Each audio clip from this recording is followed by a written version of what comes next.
আমাদের আজকের এপিসোডে যিনি ঘটনাটি পাঠিয়েছেন তার নাম হচ্ছে মুশফিকুর। ঘটনা শুরু করার আগে ঠিকানাটা বলছি। আমি ময়মনসিংহ জেলার ফুলবাড়ী উপজেলায় থেকে বলছি। আমার নাম মোহাম্মদ মুশফিকুর রহমান। আমার বয়স 16.5 বছর। এইবার আমি এসএসসি পরীক্ষার্থী। আমি সায়েন্সে পড়ি। আমরা দুই ভাই, আমরা দুইজনই যমজ ভাই। আমাদের দাদার ছেলের প্রথম নাতি আমরা দুইজন, তাই আমাদের প্রতি দাদার অন্যরকম একটা টান আছে। মা যখন আমাদের বকাবকি করতেন তখন দাদা উল্টো মাকে বকতো যে মা কেন আমাদের বকছে, আর মাকে বুঝাতো যে ছেলে হলো বংশের ভবিষ্যৎ কর্ণধার। আমি এত বিস্তারিত বলছি যে কারণ হচ্ছে বিস্তারিত না বললে অনেকটুকু বুঝে ওঠা যায় না। আমার দাদা ছিল একজন মাওলানা এবং কারি সাহেব, কারি বলা যায়, যে এই লাইনে যিনি পড়েছেন গ্রামের মানুষ তাকে অনেক সম্মান করত। তিনি আমাদের 5 বাড়ি মিলে ওয়াক্তের নামাজ পড়ার জন্য একটি পাঞ্জেগানা ছিল, যেটা আমাদের জন্মের কিছুদিন পর, কিন্তু কতদিন পর প্রতিষ্ঠিত হয়েছে আমার ঠিক মনে নেই। তো সেই পাঞ্জেগানায় তিনি ইমামতি করতেন অথবা নামাজ পড়াতেন।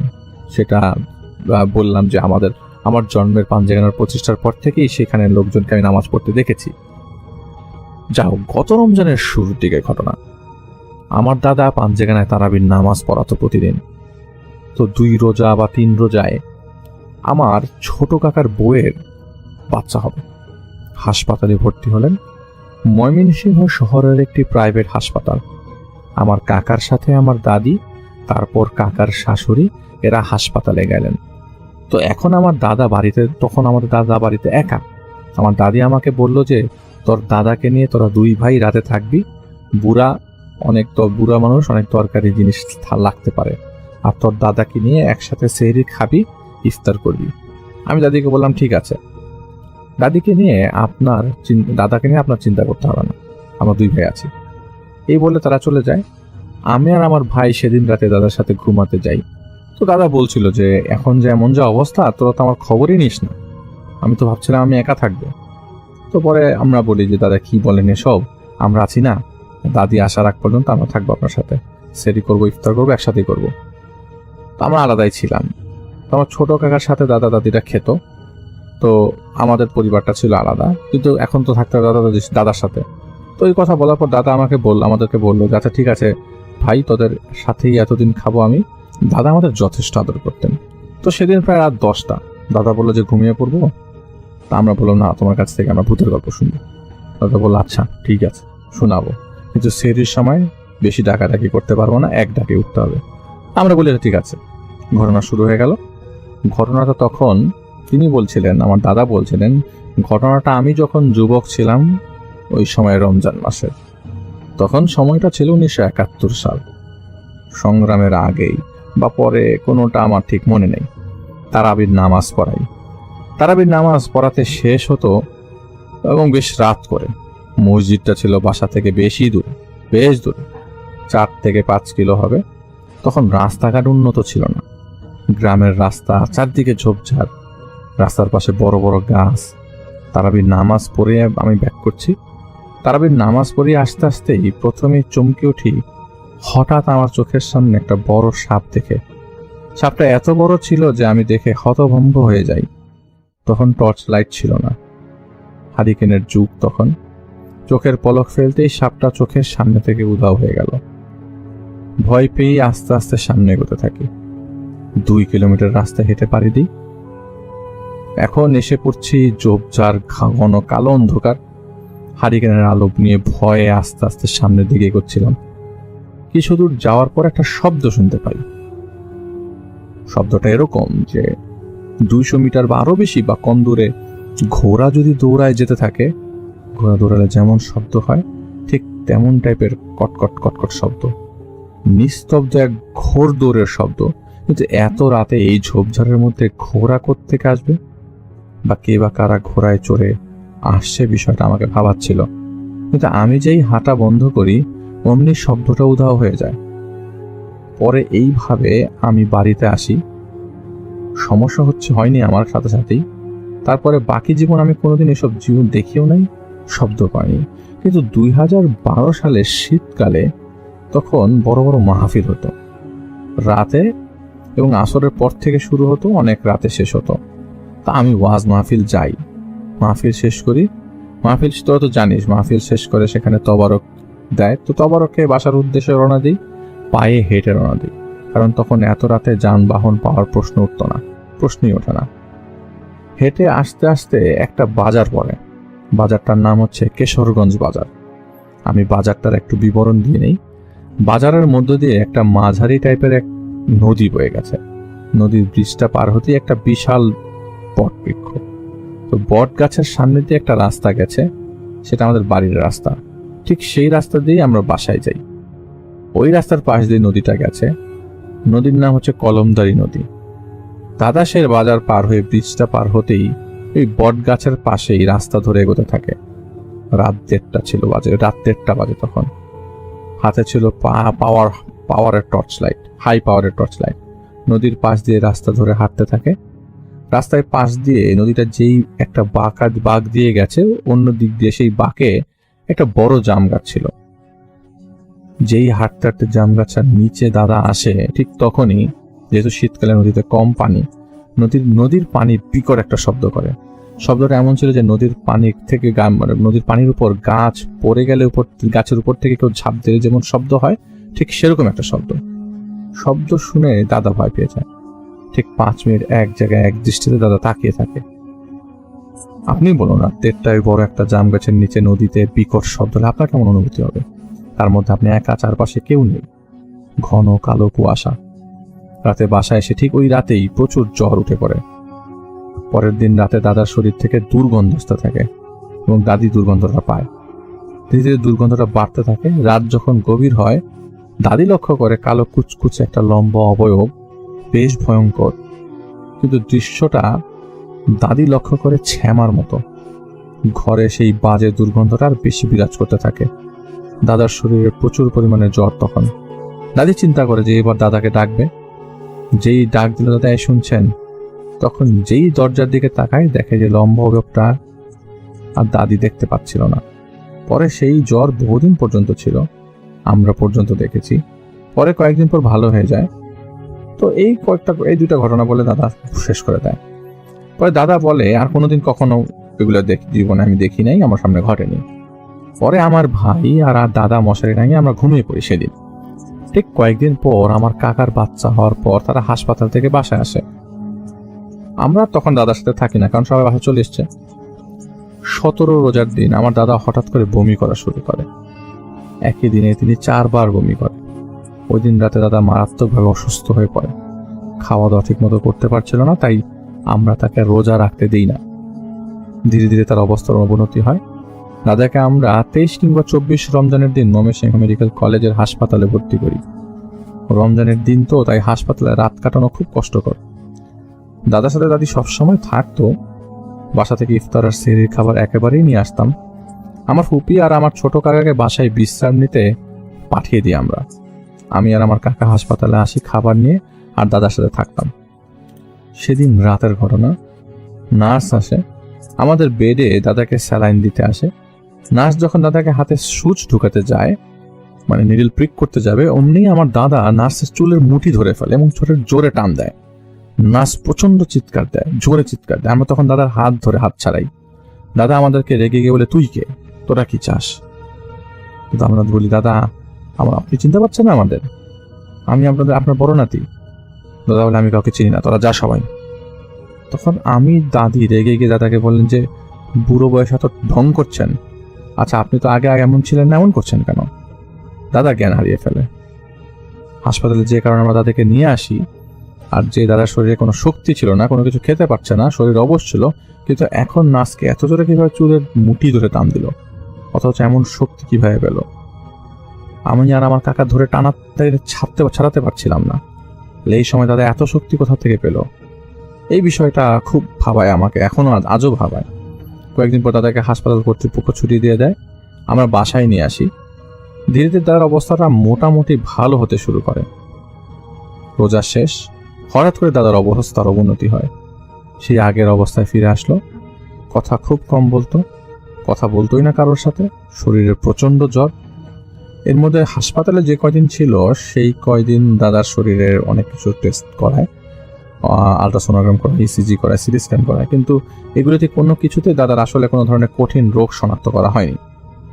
দাদার অবস্থা দিন দিন আরো খারাপ হতে থাকে, দূর দূরান্ত থেকে আত্মীয় স্বজন আসতে থাকে দাদাকে দেখতে, কিন্তু দাদা কাউকে চিনতে পারছিল না।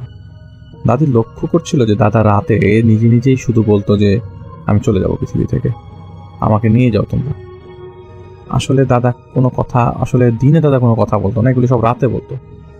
নিজে নিজে খুব স্পষ্ট ভাষায় কথাগুলো বলতো। রাতে শুধু দাদিকে বলতো, এই তুই দেখতে পাচ্ছিস ওই যে কি সুন্দর মানুষটা দাঁড়িয়ে আছে, তারা আমাকে নিতে আসছে, আমি চলে যাব। তখন দাদি বলে, কি আবোল তাবোল বলছেন, কই যাবেন? দিনে কথা বলতে পারেন না, আর এখন এত স্পষ্ট, রাতে এত স্পষ্ট ভাষায় কথা বলছেন কিভাবে? কোনো কিছু তো খেতেও পারেন না, শরীর তো অবশ, তাহলে কিভাবে এগুলি বলছেন আপনি? কিন্তু দাদা তো কোনো প্রশ্নের উত্তর দিতেন না। আমার দাদার অবস্থা আরো ভয়ঙ্কর হতে শুরু হলো। এরপর শুধু উপরের দিকে তাকিয়ে একাই হাসে, রাত হলেই শুধু হাসে। তো এরকম অবস্থা দেখে অবশেষে একদিন আমার দাদার অবস্থা খুব খারাপ হয়ে যায়। আমরা সারা রাত জেগেছিলাম সেদিন। ফজরের নামাজের কিছুক্ষণ পর আমার দাদা পৃথিবী থেকে চলে যায়। আমাদের বাসায় তখন বেশ সবার মন খারাপ হয় এবং শোকের ছায়া নেমে আসে। আমি সেদিন দাদার মৃত্যুতে এতটাই ভেঙে গেছিলাম যে সারাদিন আমি কিছু খাইনি। আসরের পর দাদার জানাজা অনুষ্ঠিত হয় এবং জানাজায় এত মানুষ সমবেত ছিল যে পরিচিত মানুষের সংখ্যা অনেক কম। তার মানে দাদা এত মানুষ সমবেত হলো যে আমরা কাউকে চিনতে পারিনি সেদিন। আমার দাদার জন্য সবাই দোয়া করবেন, মহান আল্লাহ তাআলা যেন আমার দাদাকে বেহেশত নসিব করে। গুছিয়ে লিখতে পারিনি দেখে আন্তরিকভাবে দুঃখিত। ভাই ধন্যবাদ আপনার ঘটনার জন্য এবং আপনার ছোট্ট ঘটনা দাদার বিষয় দাদার সাথে শেয়ার করেছেন। আমরা আপনার কাছে কৃতজ্ঞ এবং আপনাকে অনেক অনেক ধন্যবাদ।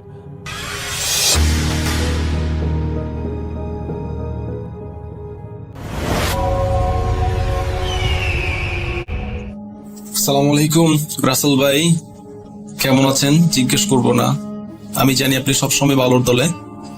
তো প্রথমে আমার পরিচয়টা দিচ্ছি। আমার নাম মোহাম্মদ জাহিদুল ইসলাম, নিকনেম জনি, অ্যান্ড আমার বাড়ি হচ্ছে চট্টগ্রাম, অ্যান্ড থানা হচ্ছে বোয়ালখালী এবং শাকপুরা, মধ্য শাকপুরা হচ্ছে আমাদের ইউনিয়ন। তো বেসিক্যালি আমি আজকে যে ঘটনাটা শেয়ার করব অ্যারাউন্ড আপনার 10 থেকে 12 বছর আগের ঘটনা, যেটা আমাদের ফ্যামিলির সাথেই ঘটে। সো ঘটনাটা যেদিন ঘটে সেদিন হচ্ছে আপনার সন্ধ্যা, মাগরিবের ঠিক আজানের পরপরেই ঘটনাটা ঘটে হচ্ছে বেসিক্যালি আমাদের ঘরের মধ্যেই। আমার আম্মু ছিল ঘরে, আমি ছিলাম, আমাদের ঘরে একজন কাজের মেয়ে ছিল, ছোট বলতে মানে আমাদের দুঃসম্পর্কে খালামণি লাগতো। অ্যান্ড আমার ভাইয়া ছিল, আব্বা ছিল না, আব্বা ছিল বিদেশ তখন, অ্যান্ড ছোট আম্মু ছিল। ফ্যামিলি মেম্বার বলতে আমরা এরাই ছিলাম, ঠিক আছে। সো অ্যাজ ইউজুয়াল আপনার মাগরিবের নামাজের পরে সবাই আসলে আমরা পড়াশোনা করতে বসে যাই টেবিলে, আমি বলেন ভাইয়া বলেন। বাট আম্মা তখন যেটা করছিল সেটা হচ্ছে রান্নাঘরে রান্না করতে গিয়েছিল। তো ভাইয়া আমার বড় ভাইয়া বাজার থেকে মুরগি নিয়ে এসেছিল। তো মুরগি যখন নিয়ে এসেছিল সন্ধ্যার পরেই, নামাজের পরে আম্মু মুরগি কাটতে বসে আর কি। হ্যাঁ, সাথে আমার ছোট খালাটাও ছিল, যে খালাটার কথা বলছিলাম তার নাম হচ্ছে শাহনাজ। সো শাহনাজ খালাও ছিল আম্মুর সাথে। শাহনাজ খালা বলতে সে অবশ্য আমাদের সমবয়সী, আমরা প্রায় সমবয়সী, সেম এজের। তারপরও খালা ডাকতাম আর কি, শাহনাজ খালা বা আন্টি এই টাইপের ডাকতাম। তা আমি আমার রুমে পড়তে বসেছি। ও বাই দ্য ওয়ে, এর মধ্যে হচ্ছে আমার বড় মামা এসেছিল এবং মেজো মামা এসেছিল আমাদের ঘরে। এর মধ্যেই মানে আম্মু যখন মুরগির মাংস কাটছিল তখন আমার বড় মামা আর মেজো মামা আসে কোন একটা কারণে, সেটা ঠিক মনে নেই এই মুহূর্তে কি কারণে এসছে। তো ওরা কথা বলছিল মাঝখানে রুমে। আম্মু চা দিয়েছিল মামাদেরকে, চা খাচ্ছিল, আমরাও ছিলাম মামাদের সাথে কথা বলছিলাম পড়ার ফাঁকেই। তো আম্মু যখন মুরগি কাটতে বসছিল, মুরগি কাটার সময় রান্নাঘরে, তখন আমাদের রান্নাঘরটা আর হচ্ছে রান্না যেখানে হয় সেটা আলাদা, আর হচ্ছে আমরা খাবারের ঘরটা আলাদা। সরি। সো মুরগি কাটতে বসার পরেই আম্মুর কেমন জানি একটা মানে শরীরটা একটু ভার হয়ে যায়। কেন ভার হয়ে যায়? কারণ তখন আমাদের টিনের ইয়ে ছিল না, মানে বেড়া ছিল না, বেড়া ছিল হচ্ছে বাঁশের বেড়া ছিল রান্নাঘরটা। তো আম্মুর কেমন জানি মুরগি কাটতে বসার সময় মনে হলো যে সামথিং বিহাইন্ড, মানে পেছনে আপনার ভেড়ার পেছনে অপোজিট পাশেই মানে মানে আম্মুর কেমন যেন মনে হচ্ছে কেউ হাঁটছে বা পায়ের আওয়াজ শোনা যাচ্ছে। আম্মুর পায়ের আওয়াজ শোনা যাচ্ছে। কেমনে পায়ের আওয়াজ শোনা যাচ্ছে? জিনিসটা হচ্ছে আপনার পাতার যখন পাতা থাকলে পাতার উপর দিয়ে যদি কেউ হেঁটে যায় তাহলে সেক্ষেত্রে পাতার কুড়মুড়ে বা আওয়াজ বা এই টাইপের পায়ের আওয়াজ বোঝা যায়। তো আম্মু এই জিনিসটা একটু খেয়াল করে আম্মুর শরীরটা নাকি ভার হয়ে যায়। তো আম্মু আমার ওই যে ঘরের যে কাজ করে মেয়েটা ছোট কালা, তাকে ডাকে। তো ডেকে আম্মু পাশে রাখে যে তুমি বসো, আমি মুরগিটা কুটছি। তো মুরগি কাটার পরে মুরগির নাড়ি বুড়ি, মুরগির বিষটা বা ময়লা যেগুলো থাকে সেগুলো একটা প্যাকেট করে আপনার আমার খালাকে দেয় যে এগুলা যে দরজাটা খুলেই তুমি ওই যে আমাদের পুকুর আছে পেছনে, মানে আমাদের রান্নাঘরের পরে আমাদের পুকুর আছে, বা সেটা খালের সাথে লাগানো। সো ওই পুকুরে এটা ফেলে দাও। পুকুরে ফেলে দিলে এটা আসলে খাল দিয়ে বা চলে যাবে এই টাইপের আর কি। সো আম্মু যেটা করলো, তাকে জিনিসটা দিল, এন্ড আম্মু মুরগিটা রেখে দিল, মানে পরিষ্কার করার জন্য, ধোয়ার জন্য মুরগির মাংসগুলো আর কি। হ্যাঁ, এন্ড খালাকে দিল, বললো যে তুমি এগুলো একটু ফেলে দাও, দরজাটা খুলে ফেলে দাও। তো আন্টি যেটা করলো সেটা হচ্ছে যে আমাদের যে রান্নাঘরের যে দরজা ছিল সেটা খুলতে যাচ্ছে আর কি। হ্যাঁ, তো যাওয়ার সময় আন্টি যেটা লক্ষ্য করলো সেটা হচ্ছে যে মানে মানে দরজাটা খোলার সময় অপোজিট পাশে আর কি। হ্যাঁ, দরজার অপোজিট পাশে যে একটা জায়গা থাকে, স্পেস থাকে দরজা খোলার পরে দাঁড়ানোর আর কি। হ্যাঁ, ওই জায়গাটাই খালার মনে হলো যে একটা মানে কালো একটা জিনিস, অবয়ব আপনার হাত পা গুটে বসে আছে। তো বসে আছে যখন সে এটা দেখলো, দেখার পরে যেটা করলো সেটা হচ্ছে যে সে মানে একটু ভয় পেয়েছিল। ভয় পাওয়ার পরে সে মনে করলো যে বা কুকুর বা অন্য কোনো প্রাণী, বা তো সে ওটাকে মানে মানে সরিয়ে দিতে চাইলো।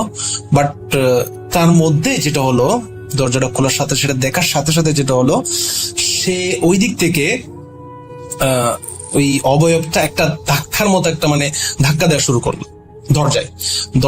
যখন ধাক্কা দেওয়ার সাথে সাথে আমার ছোট কালা, বয়সে ছোট, মানে তার তো তেমন একটা এনার্জি থাকবে না, বা বড়দের যতটুকু এনার্জি থাকবে তার তো অতটুকু এনার্জি থাকবে না যে দরজাটা ধরে রাখার।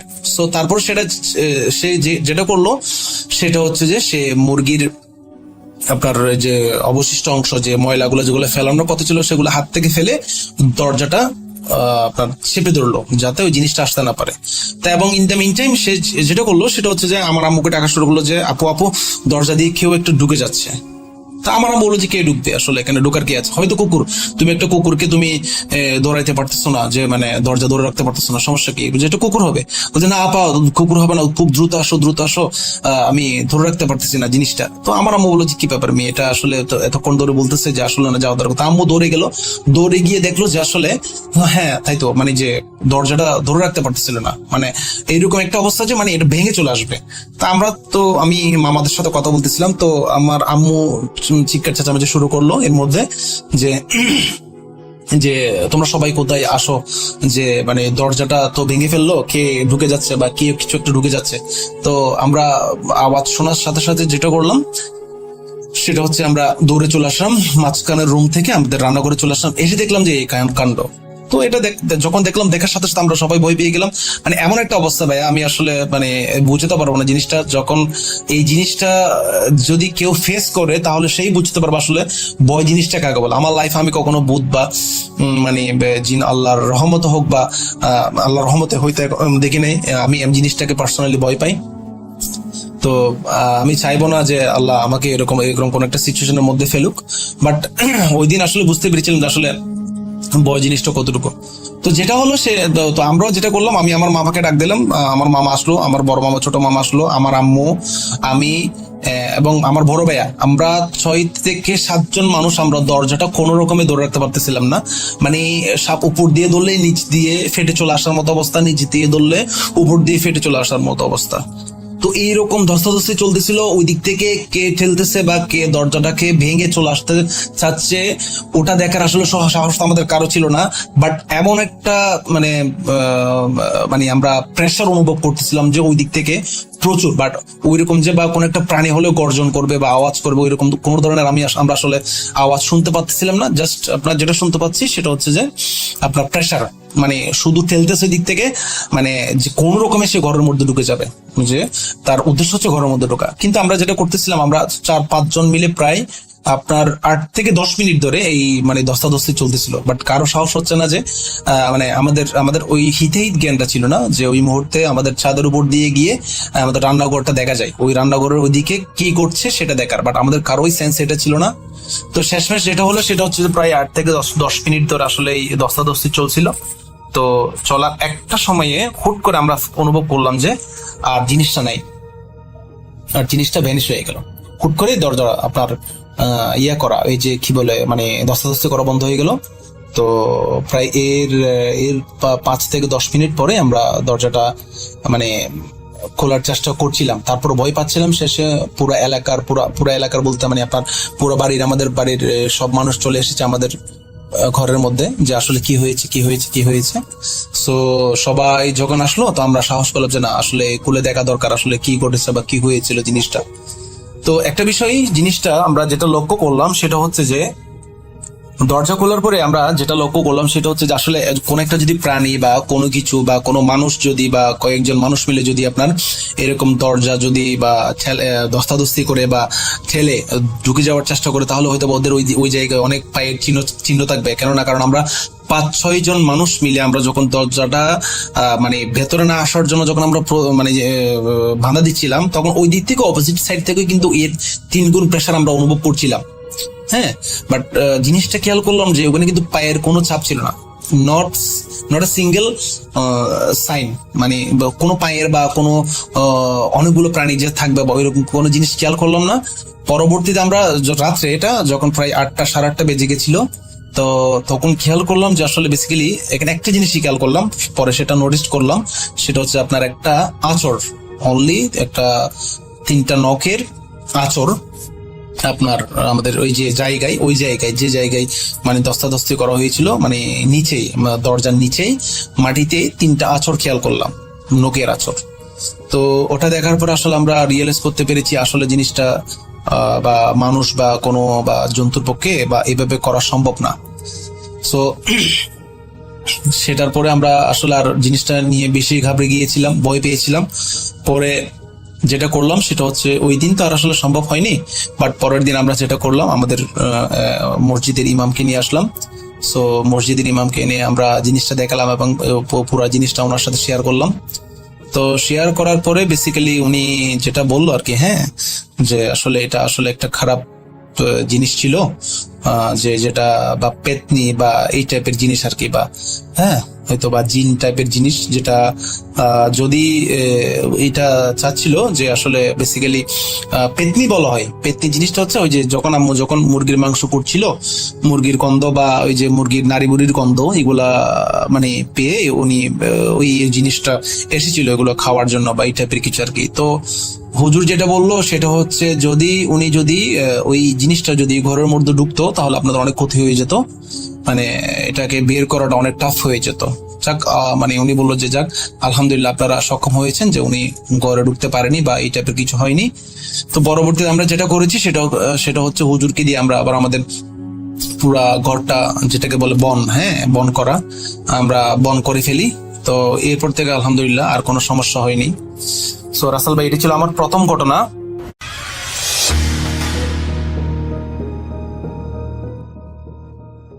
আসসালামু আলাইকুম, সকলকে জানাচ্ছি পবিত্র ঈদ উল আজহার শুভেচ্ছা। ঈদ মোবারক। আশা করি সবাই ভালো আছেন, সুস্থ আছেন। এখন যে ঘটনাটি আমি আপনাদের সাথে শেয়ার করতে যাচ্ছি, এই ঘটনাটি যার কাছ থেকে পেয়েছি তার নাম হচ্ছে সৌমিত্র রয়। এই ঘটনাটি মূলত যার সঙ্গে ঘটেছে তিনি ওই সৌমিত্র রায়েরই পরিচিত এক দাদা হন, উনি হিন্দু ধর্মাবলম্বী। তো সঙ্গত কারণে তার নাম বলা যাচ্ছে না, শুধু এতটুকু বলবো উনি বর্তমানে বাংলাদেশের খুব নাম করা একটি রেস্টুরেন্টের চিফ শেফ হিসেবে দায়িত্ব পালন করছেন, মানে কুক। তো ঘটনাটি যখন ঘটেছিল 2008 সাল, উনি 2008 সালের আগেই ওনার গ্রামের বাড়ি থেকে ঢাকাতে এসেছিলেন। 2008 সালে উনি তখন একটি সাধারণ মানের একটি বেসরকারি প্রতিষ্ঠানে চাকরি করতেন। উনি থাকতেন ওই সময়টাতে মোহাম্মদপুরে একটি ছোট্ট বাসায় উনি একাই থাকতেন, ব্যাচেলর বাসায়। ওনার সাথে কোনো রুমমেট ছিল না। সকালবেলা উনি অফিসে চলে যেতেন, নাস্তা বা দুপুরের খাবারটা উনি বাইরে সারতেন, রাতের বেলা উনি নিজে রান্না করে খেতেন। তো এইভাবেই চলছিল দিন। তো 2008 সালের একদম শেষ দিকে, তখন মানে ঠান্ডা পড়বে ভাব, অক্টোবরের শেষ দিকে নভেম্বরের শুরু, এমন একটা সময় আর কি। তো উনি ওই দিন অফিস থেকে বাড়িতে আসতে আসতে বেশ দেরি হয়ে যায়, মোটামুটি রাত 12টা 12:30 বেজে যায় আর কি। তো আসার পরেই প্রথমে যে কাজ সেটি হচ্ছে যে ওনাকে রান্নার প্রক্রিয়া তো শুরু করতে হবে, কারণ উনি বাইরে থেকে আর খেয়ে আসতে পারেন নাই। কারণ উনি যখন রাতের বেলা ফিরছিলেন তখন ওনার বাসার আশেপাশে অনেক রেস্টুরেন্টগুলোই বন্ধ হয়ে গিয়েছিল, যার কারণে উনি বাইরে থেকে মানে খেয়ে আসতে পারেন না। উনি চিন্তা করেন যাক, প্রতিদিন যেহেতু বাসায় রান্না করি, বাসায় আজকেও রান্না করব, দেরি হয়েছে তাতে কি। তো উনি বাড়িতে ফিরে কিছুটা ফ্রেশ হয়ে উনি রান্না চাপিয়ে দেন। এখন বেশি তরকারি রান্না করার তো এখন মানে সুযোগ নাই বা সময়ও নাই। উনি ওই ভাতের মধ্যে আলু টালু দিয়ে, আলু বেগুন মানে এগুলো ভর্তা করে খাবেন এই চিন্তা করে ভাত চড়ানোর পর উনি যেটি করেন সেটি হলো যে ওনার ফ্ল্যাটের যে বারান্দা, ওই বারান্দাতে চেয়ার রাখা ছিল, উনি বারান্দাতে এসে বসতেন। কারণ ওনার বারান্দার সাথে লাগোয়া হচ্ছে, মানে ওনার বাড়ির সাথে যেই বাড়িতে থাকতেন আর কি, ওই বাড়ির সাথে লাগোয়া একটি চওড়া রাস্তা রয়েছে। খুব গলিও, মানে গলি বলা চলবে না, ও রাস্তায় গাড়ি টাড়ি ঢোকে আর কি, মানে প্রাইভেট কার, পাশাপাশি দুটো প্রাইভেট কার ক্রস করতে পারে এরকম একটা রাস্তা আর কি। ওরকম একটা রাস্তার পাশেই ওনার যেই বাড়িতে ভাড়া থাকতেন আর কি, সেই বাড়িটা আর কি। তো উনি ওই বারান্দায় এসে বসে উনি চিন্তা করছেন যে একটু ফোনে পরিবারের সাথে একটু কথা বলি বাড়িতে, দেশের বাড়ির লোকজন মানে এত রাত্রে জেগে থাকার কথা না, তারপর জরুরি প্রয়োজন ছিল কথা বলার। তো উনি কথা বলছেন, কথা বলতে বলতে হঠাৎ করে মানে উনি দেখতে পান যে এই যে নিচের যে রাস্তা, ওই রাস্তার দুপাশে ল্যাম্পপোস্ট ছিল, ল্যাম্পপোস্টের আলো ক্ষীণ ছিল, মানে দীর্ঘদিন লাইট যদি আলো বিকিরণ করতে করতে অনেক সময় দেখা যায় যে আলোর পরিমাণটা কমে গেছে, ওই রকম ছিল আর কি, আলোটা হালকা আলো। তো উনি ওই হালকা আলোতে দেখছিলেন বেশ লম্বা একজন মহিলা, লম্বা বলতে খুব অস্বাভাবিক রকমের লম্বা, বিষয়টা এরকম নয়, ম্যাক্সিমাম 6 ফুট হবে এরকম একজন মহিলা, লাল শাড়ি পরা, বধূ বেশে লাল শাড়ি, বিষয়টা এরকম নয়, এমনি সাধারণ একটি লাল শাড়ি পরা বলে মনে হচ্ছে আলোতে, আর মাথায় ঘোমটা দেয়া। তো সে কি করছে, ওই রাস্তার এক পাশ থেকে আর এক পাশ পায়চারি করছে এবং খুব দ্রুত গতিতে হাঁটছে। প্রথম দিকে উনি মোবাইলে কথা বলতে বলতে অতটা ভালো বুঝতে পারেননি, মনে করছে এটা স্বাভাবিক, কেউ হয়তো বা প্রয়োজনে দ্রুত হাঁটছে। আবার চিন্তা করেছিলেন যে অনেক সময় যারা ডায়াবেটিসে আক্রান্ত হয় আর কি, তো তারা বিশেষ করে মহিলারা বাড়িতে যখন রাস্তাঘাটের লোকজন বেশি থাকে, ওনারা হাঁটাহাঁটি করতে বেশ আনইজি ফিল করেন, রাতের বেলা অনেক সময় তারা হাঁটাহাঁটি করেন এবং বেশ দ্রুত গতিতে হাঁটতে হয়। উনি মনে করেছেন এরকম কেউ হয়তোবা। তো উনি কথা বলছেন, মাঝে মাঝে চোখ চলে যাচ্ছে এরকম দ্রুত গতিতে হাঁটা, মানে যিনি হাঁটছেন তার দিকে। তো একটা পর্যায়ে ওনার মোবাইলের কথা বলা শেষ হয়ে যায়, কথা বলা শেষ করে উনি ফোনটা পাশে রাখেন, তখন উনি বসেছিলেন, এরকম হয়ে গেছে প্রায় 15 মিনিট হয়ে গেছে। তো 15 মিনিট ধরে যে ওই যে মহিলা হাঁটাহাঁটি করছে এই বিষয়টা উনি মাঝে মাঝে তাকিয়েছেন, আর ওনার কনসেন্ট্রেশনটা ছিল তো যে ফোনে কথা বলছেন পরিবারের সাথে। তো উনি ফোন রেখে দেওয়ার পর উনি চিন্তা করছেন যে আচ্ছা, এই মহিলা এবার একটু দেখিতে এইরকম করে হাঁটাহাঁটি করছে কেন, এটা তো খুব স্বাভাবিকভাবে হাঁটা না, কারণ যারা ব্যায়ামের জন্য হাঁটেন তাদের হাঁটার একটা ধরন আছে, কিন্তু এনাকে দেখে স্বাভাবিক বলে মনে হচ্ছে না। উনি ভালো করে তার দিকে তাকান, উনি দেখতে পান যে মানুষ হেঁটে গেলে হাঁটার সময় শরীরের এক ধরনের মুভমেন্ট হয়, যেটা স্বাভাবিক, পুরুষ হোক মহিলা হোক। কিন্তু এই মহিলা যে এত দ্রুত হাঁটছে, মনে হচ্ছে সে হাঁটছে না, সে ভেসে ভেসে যাচ্ছে, একবার এপাশ একবার ওপাশ, রাস্তার এই মাথা ওই মাথা। রাস্তায় ওই সময় কোনো লোকজন নাই, আর তখন বেশ রাত, উনি রাত 12:30 বাসায় আসছেন, আবার রান্না চড়িয়েছেন ফ্রেশ হয়ে। তো মোটামুটি রাত তখন বেশ অনেকই বাজে, রাস্তাঘাটের লোকজন নাই কেউই, মাঝে মাঝে দু একটা কুকুরের ঘেউ ঘেউ শব্দ শোনা যাচ্ছে নিচ থেকে, এছাড়া আর কোনো সারা শব্দ নেই। তো উনি চিন্তা করলেন, ধুর, এই মহিলা হাঁটছে হাঁটুক, এগুলা দেখে আমার লাভ কি। তো উনি একটা সিদ্ধান্ত উপনীত হন যে এই মহিলাটা স্বাভাবিক কোনো মহিলা নেই, এটা কোনো একটা পাগলি হবে, তাছাড়া এরকম অস্বাভাবিক রকমের হাঁটাহাঁটি কেউ করে না। তো উনি বিষয়টা ওই পর্যন্তই ভেবেছেন, কোনো প্যারানর্মাল কোনো কিছু ওরকম মনে করেন নাই। তারপর ওনার তো মনে পড়ে যে উনি তো ভাত বসিয়ে রেখেছেন, তো উনি আবার বারান্দা থেকে ঘরে চলে আসেন। উনি ঘরে এসে স্বাভাবিকভাবে ভাতের খাওয়ার যে প্রসেসটা, মানে আবার আলু ভর্তা এগুলো সবকিছু করে খাওয়া দাওয়া করে বিছানা পেতে উনি শুয়ে পড়েছেন। তো উনি যখন শুয়ে পড়েছেন তখন ওনার ভাষ্য মতে রাত আনুমানিক প্রায় 2:30টার মতো বাজে, মানে এরকম সময় আর কি হয়েছে আর কি, শুয়ে পড়তে পড়তে এরকম, আর অন্যান্য হাতের কাজ শেষ করতে করতে, তারপরে কিচেনটা গুছিয়ে রাখতে রাখতে এরকম সময় হয়েছে।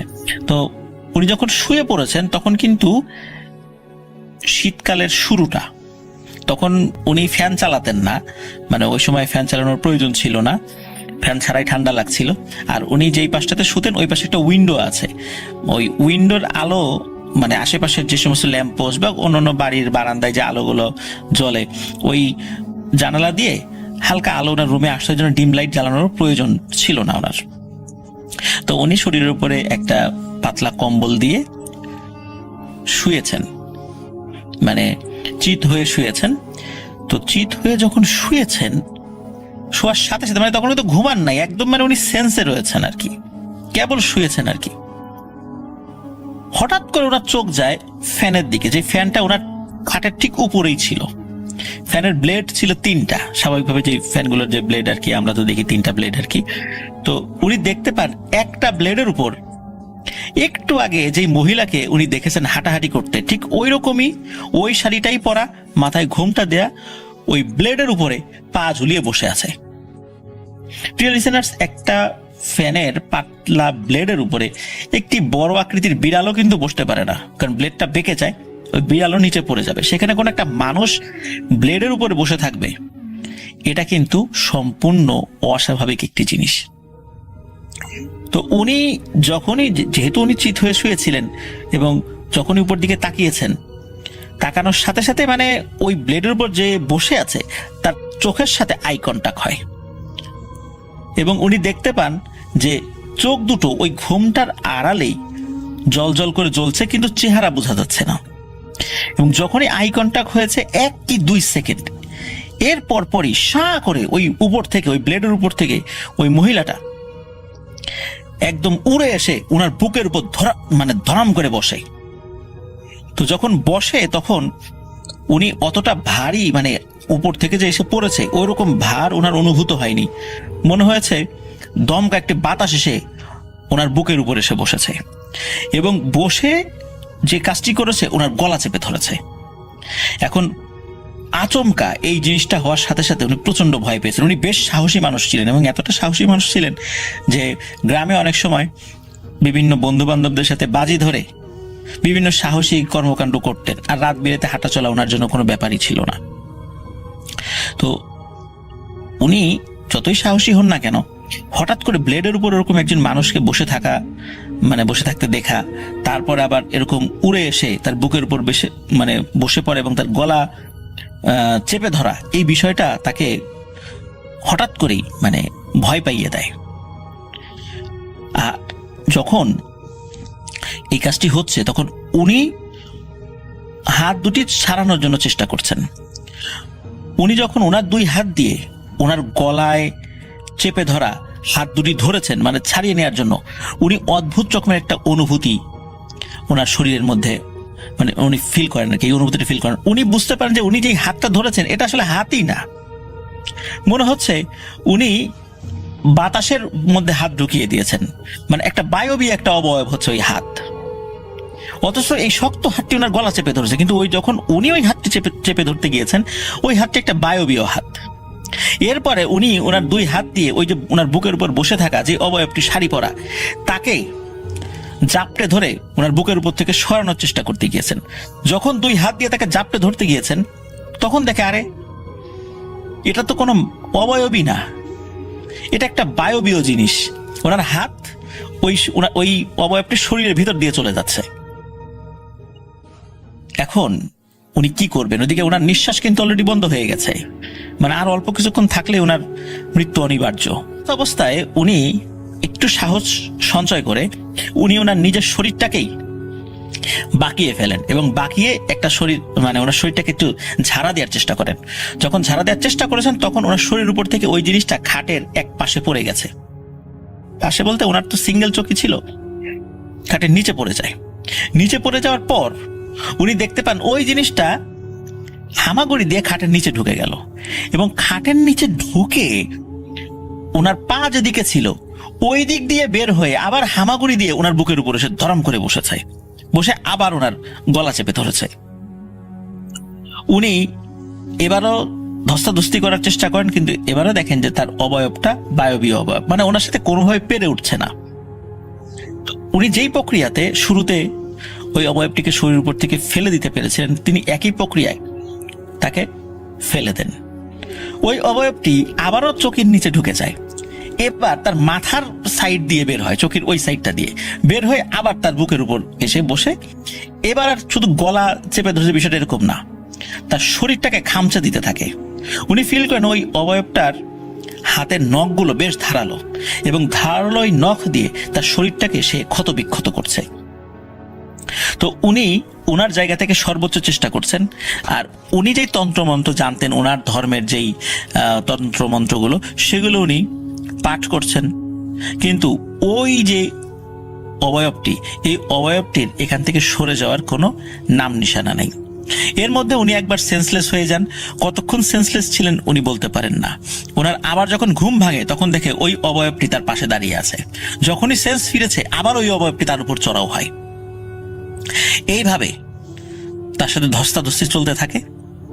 একটা পর্যায়ে কি হয় যে ওনার ওই বাড়ির পাশে, যে বাড়িতে ভাড়া থাকতেন ওই বাড়ির পাশে একটা মসজিদ ছিল। ঠিক ওই মসজিদ থেকে আজানের শব্দ আসে না, অনেক দূর থেকে একটা আজানের শব্দ ভেসে আসে, মানে সেটা অনেক দূরের একটা মসজিদ আর কি। মানে তখন ফজরের আজানের সময় হয়ে গেছে। যখন ওই ধস্তাধস্তির একটা পর্যায়ে ওই ফজরের আজানের সময় হয়ে গেছে এবং দূর থেকে আজানের ধ্বনিটা ভেসে আসে, তখন ওই অবয়বটি ওই ভাইকে ছেড়ে দিয়ে সে ওই যে বারান্দার দিকে চলে যেতে চায়। আর যখন বারান্দার দিকে চলে যেতে মানে উদ্যত হয় এবং কিছুটা পথ এগিয়েও যায়, তখন ওই ভাইয়ের হয় হলো প্রচন্ড রাগ। ভয় তো ছিল এবং রাগও হয় প্রচন্ড, যে তার শরীরটাকে ক্ষত বিক্ষত করলো, আচমকা এভাবে এসে আক্রমণ করে তার ভয় পাইয়ে তো দিয়েছে এবং তার শরীরে অনেক ক্ষতি সাধন করেছে। সে চিন্তা করে, দাঁড়া তুই যাবি কোথায়।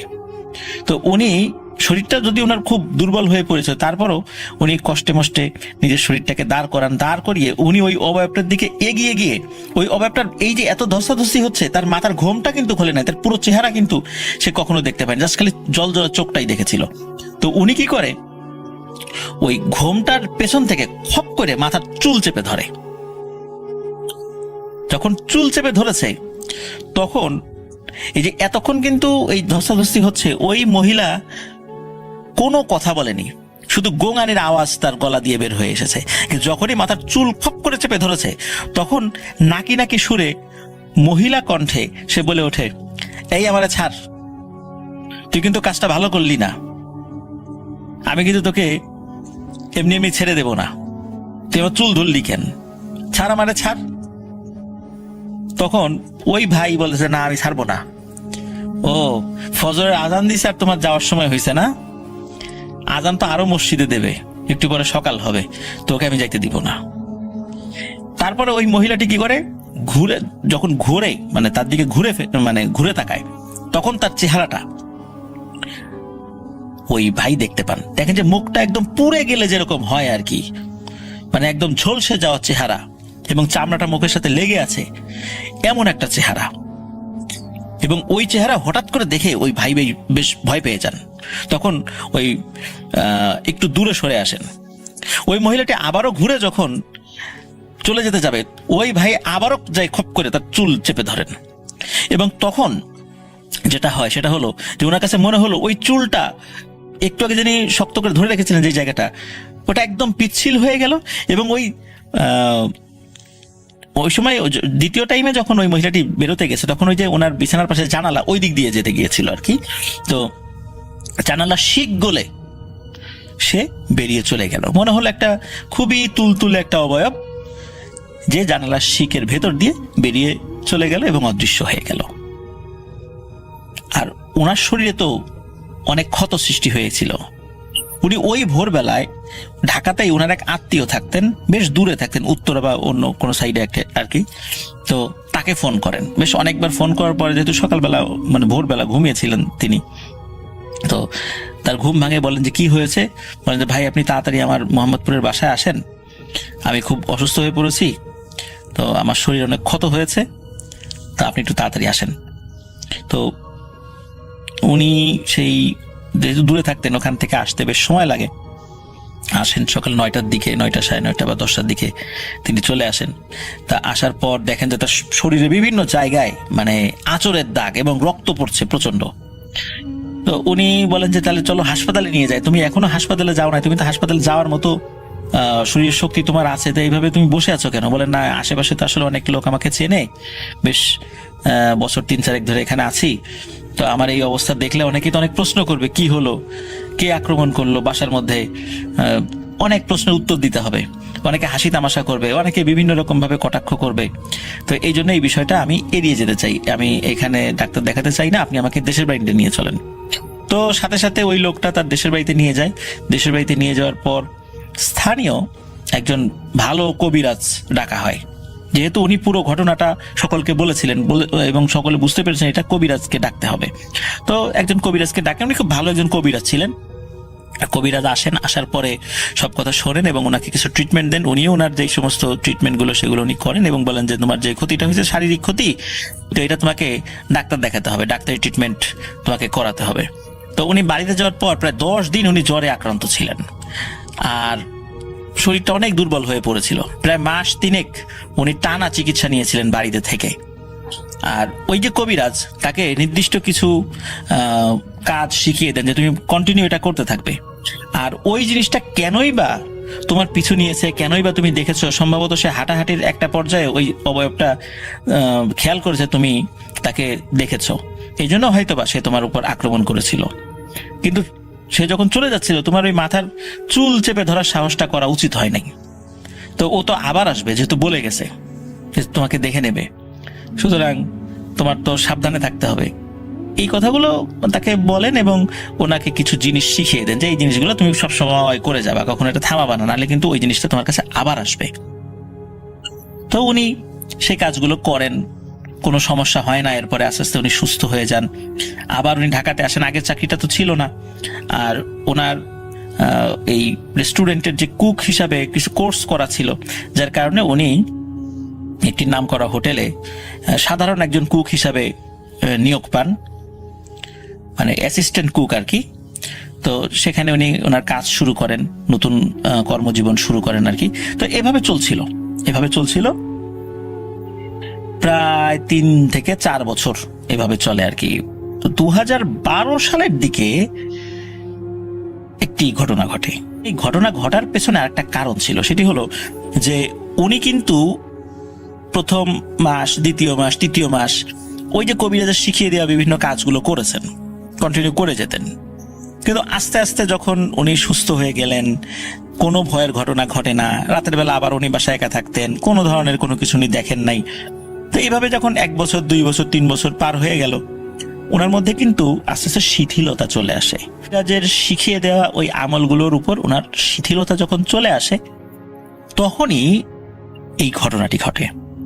উনি 2012 কি 13 সালের দিকে উনি ওই গ্রামের বাড়িতে, ওনার যে গ্রামের বাড়ি সেখানে গিয়েছিলেন। তো গ্রামের বাড়িতে গেলে কি হয় সেটা হলো যে গ্রামে ওনার যে বন্ধু বান্ধব আছে তাদের সাথে আড্ডা হয়।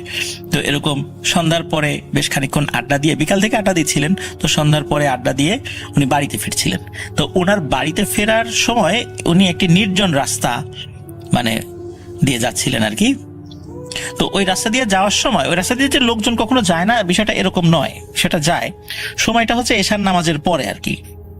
তো উনি যাচ্ছিলেন, দূর থেকে দেখছেন যে বেশ 6 ফুট আকৃতির সাদা জুব্বা পরা লম্বা কেউ একজন আসছে। তো উনি মনে করছেন ওনার গ্রামে একজন মুরব্বী আছে মুসলিম, তো সে তাকে খুব স্নেহ করে আর কি, মানে এই ভাইকে খুব স্নেহ করে। তো উনি চিন্তা করছেন ওই মুরব্বী আসছে, তো মুরব্বীর সাথে এতদিন পরে দেখা, চিন্তা করছেন সালাম দিয়ে তার সাথে কুশল বিনিময় করব। তো উনি যত কাছে যাচ্ছেন তার চেহারাটা তত স্পষ্ট হচ্ছে। তো যতটা স্পষ্ট হচ্ছে মনে হচ্ছে এই মুরব্বীটাকে উনি চেনেন না। আর একদম যখন কাছাকাছি বলতে কি ধরেন যে 4-5 হাত দূরত্বে, তখন এই অবয়বটির চেহারা উনি ভালো করে দেখতে পান। তখন দেখেন যে এই অবয়বটি সেই অবয়ব, যেই অবয়বটি লাল শাড়ি পরা অবস্থায় তাকে দেখেছিলেন আজ থেকে 3-4 বছর আগে মোহাম্মদপুরের ওই বাড়িতে। চোখ জল করছে, মুখ ঝলসানো এবং চামড়াগুলো মুখের সাথে লেগে আছে। এবং তাকে দেখেই ফ্যাসফেসে কণ্ঠে ভয়ানক মানে বিশ্রীভাবে একটা হাসি দেয় এবং বলে ওঠে, কি তোকে বলছিলাম না তোরা আমি এমনি এমনি ছেড়ে দেব না? আজকে যাবি কোথায়? আজকে তো তোকে পাইছি। তো যখনই আসলে ওই ভয়ানক ভাবে হাসি দেয় এবং এই কথা বলে ওঠে, উনার কিছু মনে নাই, উনি ওইখানে সেন্সলেস হয়ে পড়েছেন। ওনার যখন জ্ঞান ফেরে, কতক্ষণ আসলে উনি অজ্ঞান ছিলেন তা উনি জানেন না। ওই ওনার জ্ঞান ফেরার পরে উনি দেখেন উনি ওনার বাড়িতে শুয়ে আছেন, তখনও কিন্তু রাত মানে ভোর হয়নি। তো বাড়ির লোকজনকে জিজ্ঞেস করেন কি হয়েছে, তখন বাড়ির লোকজন বলে যে তার দেরি দেখে তাকে বারবার ফোনে কল করা হচ্ছিল বাসা থেকে, কিন্তু উনি ফোনটা পিক করছিলেন না। একটা পর্যায়ে ফোন বন্ধ অবস্থায় পাওয়া যায়। তখন বাড়ির লোকজন তাকে খুঁজতে বের হন, বিভিন্ন রাস্তা খুঁজতে খুঁজতে তারও বন্ধু বান্ধবদের সাথে কথা বলেন যে সে কোথায়।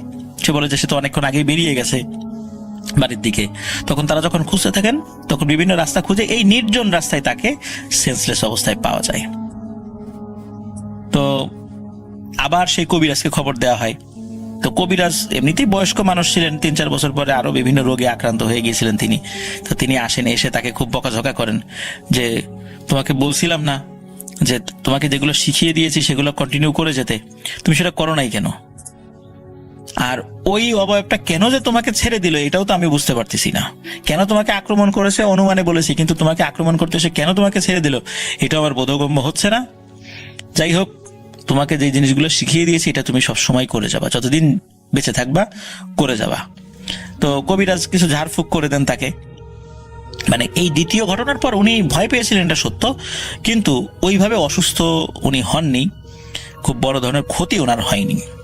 তো এভাবে মানে উনি বাকি জীবন এখনো কন্টিনিউ করছেন। উনি বর্তমানে শুরুতে তো বলেছি যে বর্তমানে তিনি একজন নামকরা একটা রেস্টুরেন্টে চিফ শেফ হিসাবে আছেন। আস্তে আস্তে ওনার প্রমোশন হয়েছে, চিফ শেফ হিসাবে উনি আছেন। সেই হোটেলটির নাম বললে আপনারা সিংহভাগ লোকই চিনে ফেলবেন, যার কারণে নামটা বলা যাচ্ছে না। আর উনিও ওই হোটেলের নাম এবং ওনার নামটা প্রকাশ করতে উনি খুব আনইজি ফিল করেছেন। উনি যে একদম নিষেধ করেছেন বিষয়টা এরকম না, উনি বিনয়ের সাথে অনুরোধ করেছেন যেন এটা প্রকাশ না করা হয়। আর প্রকাশ করলেও খুব বেশি সমস্যা হবে তা না, কিন্তু যেহেতু উনি খুব একজন বিনয়ী এবং ভদ্র মানুষ, উনি বিনয়ের সাথে বিষয়টা আসলে উপস্থাপন করার কারণে, এই কারণে সৌমিত্ররা আমাকে বলেছিল যে ভাইয়া বিষয়টা আসলে আমরা ওনার নাম এবং ওই হোটেলের নামটা প্রকাশ না করি, এই জন্য আমরা সেটা বললাম না। আমার কাছে সবচাইতে একটা বিষয় অন্যরকম লেগেছে, সেটা হচ্ছে যে ওই মহিলা আকৃতিতে উপস্থিত হয়েছে, পরবর্তীতে ওই জুব্বা পরা আকৃতিতে উপস্থিত হয়েছে। তার চুল কিন্তু খোলা ছিল, সেটা জুব্বা না, পুরুষদের জুব্বা না, ওইরকম সাদা কোনো এক ধরনের ড্রেস সে পরেছিল আর কি। তার কাছে হঠাৎ করে মনে হয়েছিল জুব্বা, দূর থেকে একজন মুরব্বী মানুষ মনে হয়েছিল আর কি তার কাছে। আর এই ধরনের ভয়ানক জিনিসগুলোর ক্ষেত্রে আমরা দেখি যে তাদের চেহারাটা খুব ঝলসানো, চামড়া কুঁচকে যাওয়া, মুখের সাথে লেগে থাকা, এই ধরনের চেহারা অনেকেই বিভিন্ন ঘটনার যখন বলেন বা আমাদেরকে বলেন যে এটা পড়ে শোনাতে বা বলতে, আমরা কিন্তু এই ধরনের চেহারার বর্ণনা পাই। তার মানে আসলে এইভাবে রাতের বেলা যারা এই দুষ্টু প্রকৃতির জিনেরা ভয় দেখাতে আসে, এদের সিংহভাগ যারা তাদের চেহারা হয়তো বা এমনটাই, যেহেতু আমরা একাধিক ঘটনা থেকে এই ধরনের চেহারার বর্ণনা পাই। তো প্রিয় লিসেনার্স, আশা করছি এই ঘটনাটি আপনাদের ভালো লেগেছে।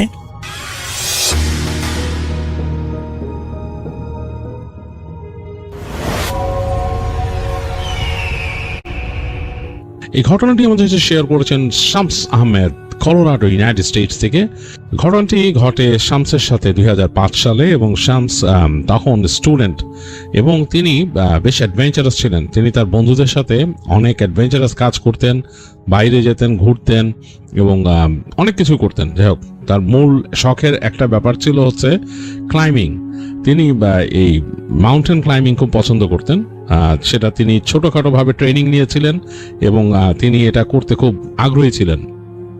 তো কলোরাডোতে তখন খুব বড় কিছু এরকম পাহাড় ছিল যেগুলোতে ক্লাইম্ব করা যেত এবং শামসের খুব শখ ছিল যে সে এরকম একটা পিক আছে, যাই হোক সেটাতে যে সে ক্লাইম্ব করবে, এটা তার সবসময় শখ যে সেটা সে জয় করবে, এটা তার শখ ছিল তার বন্ধুদের সাথে গিয়ে। তো এটাকে মাথায় রেখেই সে ছোটখাটো ক্লাইম্বিংয়ে অভ্যস্ত হওয়া শুরু করছিল। তো যাই হোক, তখন উইন্টার আসি করতেছে, উইন্টার পুরো আসে না, এরকম সময় এক নাগাড়ে বেশ স্ট্রংলি পড়াশোনা করে শামস একটু প্রেশার ফিল করতেছিল। তো যাই হোক, সে ডিসাইড করে যে সে সেমিস্টার ড্রপ দিবে। এটা চিন্তা করে সে ওইবার আর নতুন কোনো কোর্স বা ক্লাস নেয় না আর কি। তো বেশ একটু ফ্রি টাইম কাটাইতে চায় সে। তো এই সময়টাই সে চিন্তা করে যে আমি একটু যদি পাহাড়ে যেতে পারি, একটু ক্লাইম্বিং করি, মন টন একটু ভালো হবে। তো সে তার বন্ধু বিলি আর এডি দুজনের সাথে কথা বলে যে একটু পাহাড়ে যাবি নাকি। তো বিলি এডি ওরা আবার তখন পড়াশোনা করতেছে না, ওরা তখন কাজ করে।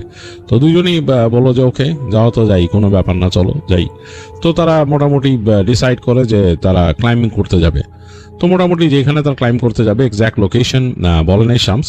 তো ওই পাহাড়গুলো বেশ উঁচু, অনেক উঁচু, কারণ সে চাচ্ছিল যে সে যেখানে ক্লাইম্বিং শেখার পর মোটামুটি প্রথম দিকে করছে তার থেকে একটু উঁচু জায়গাগুলো সে ক্লাইম্ব করতে, তাহলে তার অভ্যস্ততা বাড়বে। কারণ তার অ্যাকচুয়ালি তার ইচ্ছা হচ্ছে যে সে গিয়ে কলোরাডোর সবচেয়ে টপ যে পিকটা সেটা সে ক্লাইম্ব করবে পরবর্তীতে। আর সেইটা করতে চায় হচ্ছে অ্যাকচুয়ালি এক্সট্রিম ওয়েদারে, মানে উইন্টারে। তো উইন্টারে করতে গেলে কিন্তু ওয়েদার চরম এক্সট্রিম থাকে ওইখানে, আর এটার জন্য তাকে প্র্যাকটিস করতে হবে যথেষ্ট। তো সেটা actually this the best time. সে মনে করে যে এখন যেহেতু উইন্টার কেবল আসি করতেছে আর আমি যেটা ডিসাইড করছি যে জায়গায় আমি যে করবো ক্লাইম্বিং প্র্যাকটিস, এটা হচ্ছে বেস্ট প্রিপারেশন ফর মি। তো সেই জন্যই কিন্তু প্ল্যানটা করছে, এই সময়টা করবে কাজটা। তো বিলি এডি দুজনের কাছেই যখন এসে বলছিল, তারা কিন্তু বলছিল তখন যে তাদের কাছে ওরকম টাকা নাই, এখন টাকার শর্টেজ আছে। তো বলে যে আমি কভার করবো, অসুবিধা নেই, আর আমি এমনিও সেমিস্টার ড্রপ দিছি, এখন আমি এক্সট্রা টাকা যা আছে আমি বেয়ার করবো, কোনো অসুবিধা নেই, সো লেটস গো। তো ওরকম প্ল্যান করে যোগাযোগ করে ওরা ওইখানে, এবং ওখানকার যে এজেন্সি তাদেরকে ওখানে গাইড প্রোভাইড করবে ইত্যাদি ইত্যাদি, ওদের সাথে যোগাযোগ করে ওরা রওনা দেয় আর কি। তো এডিট ট্রাক ছিল, ট্রাকে করে সব প্যাক করে রওনা দেয়। তো ওই এজেন্সি তাদেরকে বলছিল যে তোমাদের থাকার জায়গা অমুক জায়গা হবে, যেখানে তোমরা কটেজ আছে আমাদের, ওই কটেজে থাকবা, এবং ওইগুলাই কিন্তু আগের থেকে ওরা রেন্ট সব হিসাব করে নিছে আর কি। তো বলছে যে ওখানে থাকবা এবং ওখান থেকে এরকম আমরা রওনা দিব, এতটার সময় আমাদের গাইড আসবে, তারপর ইত্যাদি ইত্যাদি। এবং ওরা ওইটা চুজ করছে, একটু ভাড়া বেশি নিছে শামসের কাছে, যেটা যেহেতু মানে কটেজটা কাছে, তাদের যেই পাহাড়ের যেখানে যেতে হয় এটাতে কাছে। আর শামসের কাছে ওই কটেজটা দেখতে খুব সুন্দর লাগছে, মানে কটেজটার যে ছবি সে দেখছে ওদের ক্যাটালগে, সেটা অন্যরকম, মানে খুব সুন্দর, মানে একদম কাঠের একটা কটেজ এবং পাথর দিয়ে বানানো। এখানে মানে ফায়ার প্লেসের চিমনি উঠে গেছে উপরে, দুই পাশে ঢালু ছাদ, এবং যে কটেজের আশেপাশের জায়গাটা পুরোপুরি একটা খোলা জায়গা, এবং বেশ খানিকটা দূর থেকে বড় বড় গাছগুলা উঠছে এবং দূরে মাউন্টেনের এগুলো দেখা যাচ্ছে। তো সে চিন্তা করছে যে আমরা একদিন আগে চলে যাই, একদিন ওখানে থাকবো, ওখানে থেকে আড্ডা দিয়ে তারপর দিন রওনা দিলাম ক্লাইম্বিং এর জন্য। এবং ক্লাইম্বিং এর সময় তো শুধু ওই টেন্ট ছাড়া আসলে ওরকম কিছু নাই, টেন্টে থাকতে হবে। তো এই কটেজটাতে মানে একটা দিন থাকি, বেশ জোস হবে। তো যাই হোক ওইটাতেই চুজ করছে কটেজটা শামসরা। তো তারা যখন যাচ্ছে রাস্তা দিয়ে তাদের যে মূল শহর থেকে বের হয়ে হাইওয়ে ধরে চলতে চলতে এক সময় এই পাহাড়ি এলাকার মধ্যে ঢুকছে। এই জায়গাগুলা একটু অন্যরকম, পাহাড়ে এখানে ঢুকেছে উঁচু উঁচু গাছ রাস্তার দুই পাশে, এবং বেশ দূরে দেখা যাচ্ছে ঢালু জায়গা এবং তারপর পাহাড় দূরে, এবং অনেক দূরে মাউন্টেন লাইন দেখা যাচ্ছে এরকম। তো চলতে চলতে এক সময় তারা চলে আসলো এই জায়গাটা একটু কান্ট্রি সাইড, যেখান দিয়ে তাদের যেতে হবে কটেজের মূল রাস্তাটা। তো ওরা ওই রাস্তার মধ্যে উঠে গেল এবং চলতেছে বেশ অন্যরকম। এবার একটু মানে উঠে চলতে, মানে গাড়িটা উপর দিকে উঠতেছে, বোঝা যাচ্ছে যে রাস্তা পাহাড় একদম ঘুরে ঘুরে উঠতেছে, এবং চারিপাশে এই যে শীত যেহেতু চলে আসছে, বেশ ঠান্ডা বেড়ে গেছে এবং ঘন কুয়াশা নিচের দিকে দেখা যাচ্ছে, বেশ কভার করে রাখছে। তো এরকম করে ঘুরতে ঘুরতে এক সময় তারা চলে আসলো বেশ গাছগাছালি ঘেরা একটা জায়গা। সেখান থেকে বের হয়ে জাস্ট এরকম একটা প্যাচ পাহাড়ের মধ্যে, রাস্তাটার মধ্যে এরকম প্যাচ দিয়ে উঠলো, উঠে দেখলো যে একটা মানে এরকম ফাঁকা জায়গা, বেশ খোলা জায়গা ওই জায়গাটা। এবং এই খোলা জায়গাটার মধ্যে মাঝখানে মনে হলো যে এই কটেজটা রাখা, কটেজের পাশেই একটা গাছ, বড় গাছ, এবং গাছে একটাও পাতা নেই, শুকনো একটা গাছ, ডালপালা মেলে আছে এরকম, এবং মানে গাছের মধ্যে কোনো পাতাই নেই, শুকনো একটা গাছ, আর ঠান্ডায় পড়ে গেছে। এবং দূরে দেখতেছে যে তার কয়েকদিন আগে মনে হয় হালকা স্নোফল হয়েছিল, কিছু কিছু জায়গায় এখনো স্নো মানে আছে, হালকা হালকা লেগে আছে, কিছু কিছু জায়গায় গলে পানির মতো হয়ে গেছে। এবং তার থেকে দূরে উঁচু উঁচু গাছগুলো আছে, গাছের ওই পাশে দূরে পাহাড়েরই দেখা যাচ্ছে, এবং ওই পাহাড়ি তারা ক্লাইম্ব করবে। তো বেশ লাগলো শামসের কাছেও, বা বিলি, এডি, ওদের কাছে সবার কাছে জোস লাগলো, এবং তারা তাদের ট্রাক এনে পার্ক করলো ওইখানে। তো ওদের কাছে কিন্তু বলা আছে যে অমুক জায়গায় যে উঠবে, ওখানে জিনিসটা এরকম যে কেউ নাই, ওদের এজেন্ট যে কেউ থাকবে ওখানে তা না, সবকিছু দেওয়া আছে এই সেই। তো ওরা কালেক্ট করে নিয়ে গেছে এখান থেকে যাওয়ার সময়, তো ওই কটেজের চাবি নিয়ে গেছে। তো সুন্দর যে ওখানে কটেজ খুলে ঢুকলো, বেশ সুন্দর ছিমছাম গোছানো, কটেজের ভেতরে সবকিছু গোছানো। এবং তাদের জিনিস হচ্ছে তারা যখন এখান থেকে যাবে তখনও তাদের কিন্তু ঠিক এইভাবেই গোছায় রেখে যেতে হবে কটেজটা, মানে এটা কিন্তু জাস্ট লাইক ডাম্পিং করে গেলে হবে না এখানে। তো যাই হোক ওরকম ভাবেই ঢুকছে তারা। তো ঢুকে দেখতেছে যে কটেজের মধ্যে বেশ জোস এনভায়রনমেন্ট, ভিতরে হিটিং টিটিং অন করে দিল তারা, দিয়ে ভেতরে তাদের মতো হাঁটতেছে, এইটা ওইটা দেখতেছে। তো খুব সুন্দর লাগতেছে। তো দোতলা উঠে গেল, তারা তিনজন বলছে কে কুই থাকবি। তো বিলি এমনি পছন্দ করতো যে নিচে থাকতে, সে বলতেছে যে আমি নিচতলায় থাকবো এই লিভিং রুমের মধ্যে, আর এই ফায়ার প্লেস আছে, ফায়ার প্লেসে কাঠ দিব, আগুন জ্বালবো, এখানে আমি থাকবো, আর তোরা আড্ডা দিবি আমার সাথে, তারপর তোরা তোদের মতো বেডরুমে চলে যাস। তো দুই তলায় গেল, দুই তলায় যে শামস দেখতেছে যে এই পাশে একটা বেডরুম আছে, এই পাশে একটা বেডরুম আছে, মানে 3টা বেডরুম দুই তলায়। তো শামস ডান দিকের যে বেডরুমটা ওটাতে ঢুকে দেখলো যে ওইটার এক পাশে দিয়ে জানলা দিয়ে দেখা যাচ্ছে ওখানে পাহাড়, মাউন্টেন লাইনগুলো দেখা যাচ্ছে, উঁচু যেটা যারা ক্লাইম্ব করবে সেই পাহাড় দেখা যাচ্ছে, আর তার নিচে গাছ, খুব সুন্দর পরিবেশ। আর ওই সেম রুমের এই পাশে জানলা দিয়ে দেখা যাচ্ছে যে এই পাশে যেটা পাতা ছাড়া মরা গাছটা, ওই গাছটা দেখা যাচ্ছে ওইখানে, মানে ডালপালা এরকম হয়ে আছে। তো শামসের কাছে এগুলো বেশ ভালো লাগতো। শামস বললো যে আমি এই রুমটা নিবই, I am gonna take this room. আর বিলি তো ওই নিচে থাকতে পছন্দ করে, সে ওখানে থাকবে। এডি তখন বললো যে আচ্ছা তাহলে আমি ওই পাশের কর্নারের রুমটা নেই।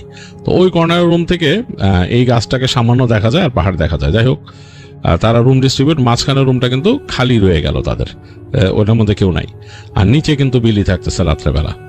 যাই হোক তাদের মতো সব গোছায় নিয়ে তারা ওখানে বসে নিচে আড্ডা দিতেছে। এর মধ্যে বেলা পড়ে যাচ্ছে, আস্তে আস্তে বিকাল হয়েছে, বিকাল হয়ে, এবং ওই ফোনে কিন্তু তারা বলে দিচ্ছে যে আমরা এখানে এসে পড়ছি, তাদের যে কোম্পানি তাদেরকে বলছে যে আমরা এখানে চলে আসছি, তোমরা এই যে আগামীকাল এতটার সময় তোমাদের লোক আসার কথা, এই সেই মানে জাস্ট কনফার্ম করে দিছে। দিয়ে তারা ওখানে জাস্ট আড্ডা দিতেছে নিচে। তো বসে বসে আড্ডা দিতেই ততক্ষণে কিন্তু অলরেডি বিকাল হয়ে গেছে। তারা দেখতেছে যে পাহাড়ি বিকালটা অন্যরকম, একে তো কাইন্ড অফ গ্লুমি ওয়েদার, মানে উইন্টারের, তারপরে দেখা গেছে যে তখন আলো কমে যাচ্ছে, মানে একেবারে অন্যরকম একটা পরিবেশ। পাহাড়ের ওই পাশের জায়গাটা মনে হচ্ছে হঠাৎ করে পাহাড়ের উপরের দিকটা কেমন যে লালচে হয়ে গেল। তো তখন বলতেছে শামস দেখ কি অবস্থা। তো তিনজনই দেখলো, মনে হলো যে পাহাড়ের উপরের ওই জায়গাটা কাইন্ড অফ স্নো ক্যাপ আছে। তো ওই জায়গায় যখন আলো পড়ছে মনে হচ্ছে যে ওই জায়গাটা মানে একদম ঝকমক করে উঠছে লাল রংটায় সাদার উপরে, অন্যরকম সৌন্দর্য একটা। যাই হোক এটা তারা অনেকক্ষণ এনজয় করলো, মানে অনেকক্ষণ বলতে বেশ খানিকক্ষণ। তারপরে কিন্তু আস্তে করে সেট করে সূর্য ডুবে গেল, চারিদিকে অন্ধকার হয়ে গেল। অন্ধকার হওয়ার সাথে সাথে জায়গাটাকে রিয়েলি স্পুকি মনে হওয়া শুরু হইলো, বিকজ মনে হলো যে এই জায়গাটা মনে হয় ভুতুড়ে একটা জায়গা। কারণ মানে অন্যরকম একটা ভয়ঙ্কর লাগতেছে চারিপাশটা, মানে মনে হচ্ছে যে ওই যেসব জায়গায় হালকা স্নো জমেছিল সেগুলা গলে গেছে, যেসব জায়গায় কালো কালো পাথর বের হয়ে গেছে, দেখতে কেমন যেন মনে হচ্ছে মুখ বদনান করে আছে এই যে মানে এই আকাশের ধূসর আলোতে। মানে ধূসর আলো কারণ কি, মানে জায়গাটার পরিবেশ ল্যান্ডস্কেপটা এরকম যে এই রাতের আলোটাও ধূসর আলো হয়ে গেছে, আর ওই গাছের উপরের জায়গাগুলোকে আরো অন্যরকম লাগতেছে। তো ওরা ওখান থেকে সুইচ ট্যাপ দিয়ে বাসার পাশের যে বাতিগুলো জ্বালাই দিছে, তো দুই পাশে 2টা লাইট আছে, সামনে শেডের নিচে একটা আর ওইখানে একটা, 2টা লাইটে মানে খুব বেশি আলো তৈরি করতে পারতেছে না। তো এরকম সময় তারা খেয়াল করলো যে আকাশে চাঁদ ভিজিবল হয়েছে, মানে চাঁদটা খুব আবছা ছিল, এটা মানে আস্তে আস্তে উজ্জ্বলতা বাড়তেছে। তো বেশ মোটামুটি বেশ বড় হয়েছে চাঁদ, এবং চাঁদের আলো চারিদিকে বেশ ছড়ায় পড়ছে। তো তাদের কাছে বেশ লাগলো চাঁদের আলো দেখে, মনে হলো যে অসাধারণ একটা পরিবেশ। তো খিদাও লাগছে, খেতে হবে। তো তাদের সাথে তো সব এই ক্যাম্পিং ফুডস ক্যাম্পে করার মতো আর কি, ক্যাম্পিং এর জন্য তারা খাবার নিয়ে আসছে। তো চিন্তা করলো যে কিচেনে আর বদার না করে আমরা এগুলা নিয়ে গ্রিল করি, এবং গ্রিলের অভ্যাস আজকের থেকে শুরু হোক, কেন পাহাড়েও তাদের এটাই করতে হবে।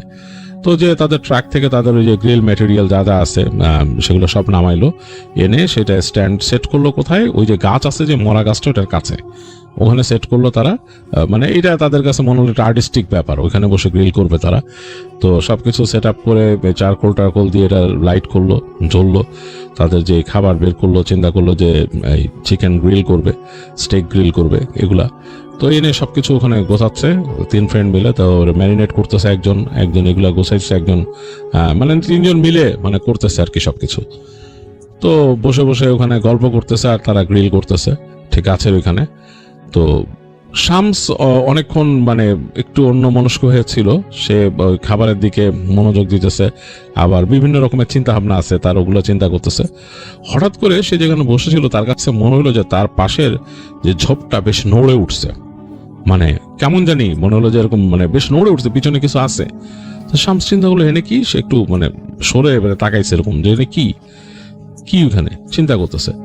হঠাৎ করে সে খেয়াল করলো যে ঝোপের ভেতর থেকে মনে হলো যে একজোড়া চোখ তাকায় আছে তার দিকে, জল জল করতেছে চোখগুলা, মানে অনেকটা মানে সাপতের চোখ যেরকম। তো শামস চিন্তা করলো বাপরে বাপ, এখানে আবার নেকড়ে আছে নাকি। তো সে শর্ট করে একটা পাথর নিয়ে ছুঁড়ে মারলো ফার্স্টে, ভয় দেখানোর জন্য কাছাকাছি, যদি ওরকম কিছু থাকে যাতে সরে যায়, এটা চিন্তা করলো। বাট ওদের যদি আবার প্যাক থাকে তাহলে অনেক সমস্যা, সে জানে এগুলো সবই জানে যে প্যাক থাকলেও সমস্যা, কিন্তু তারা তো 3টা ফ্রেন্ড, তাদের আগুন টাগুন আছে সামনে, এই জন্য তার এই সাহসটা, সে পাথর নিয়ে ছুঁড়ে মারলো। তো পাথরটা কাছে যখন ঠাস করে পড়ছে ওইটা মনে হচ্ছে যে সরে গেল ভিতর দিকে ওই ঝোপের মধ্যে। তো শামস তখন বিলি আর এডিরে বললো, ম্যান এখানে কিছু একটা আছে, কায়োটিও হইতে পারে, কায়োটি এক ধরনের প্রাণী, বুঝছে, কায়োটিও হইতে পারে, আবার কিন্তু চোখ দেখে আমার কাছে কেন জানি উলফের চোখের মতো লাগছে। তো ওরা বলে যে আর এখানে হঠাৎ করে এরা তো এই জায়গাটা সেট আপ করে রাখছে, নূর ভাসবে কেমনে, আসতেই পারে, একটা প্যাকের এদিক দিয়ে আসতে কি লাগে, আসতেই পারে কাছাকাছি, বি কেয়ারফুল ম্যান, আর একসাথে থাইকো, একা হাঁটা চলা করো না এরকমই। তো এগুলা বলে তারা ওখানে গেছে, এবং তাদের যখন খাবার দাবার রেডি হলো তারা ওইখানে বসেই খাওয়া দাওয়া করলো। সবাই মোটা জ্যাকেট ট্যাকেট পরা গায়ে, ঠান্ডা যদিও আছে, এবং এই গ্রিলের যতটুকু হিট এতটুকু আসতেছে।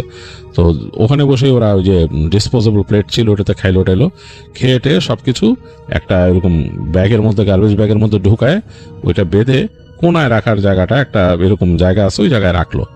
তো রেখে ওই তাদের গ্রিলটা মোটামুটি পরিষ্কার করলো, এখান থেকে যতটুকু করা যায় পরিষ্কার করে, মানে নিজেরা সব গোছায় ফেলতেছে।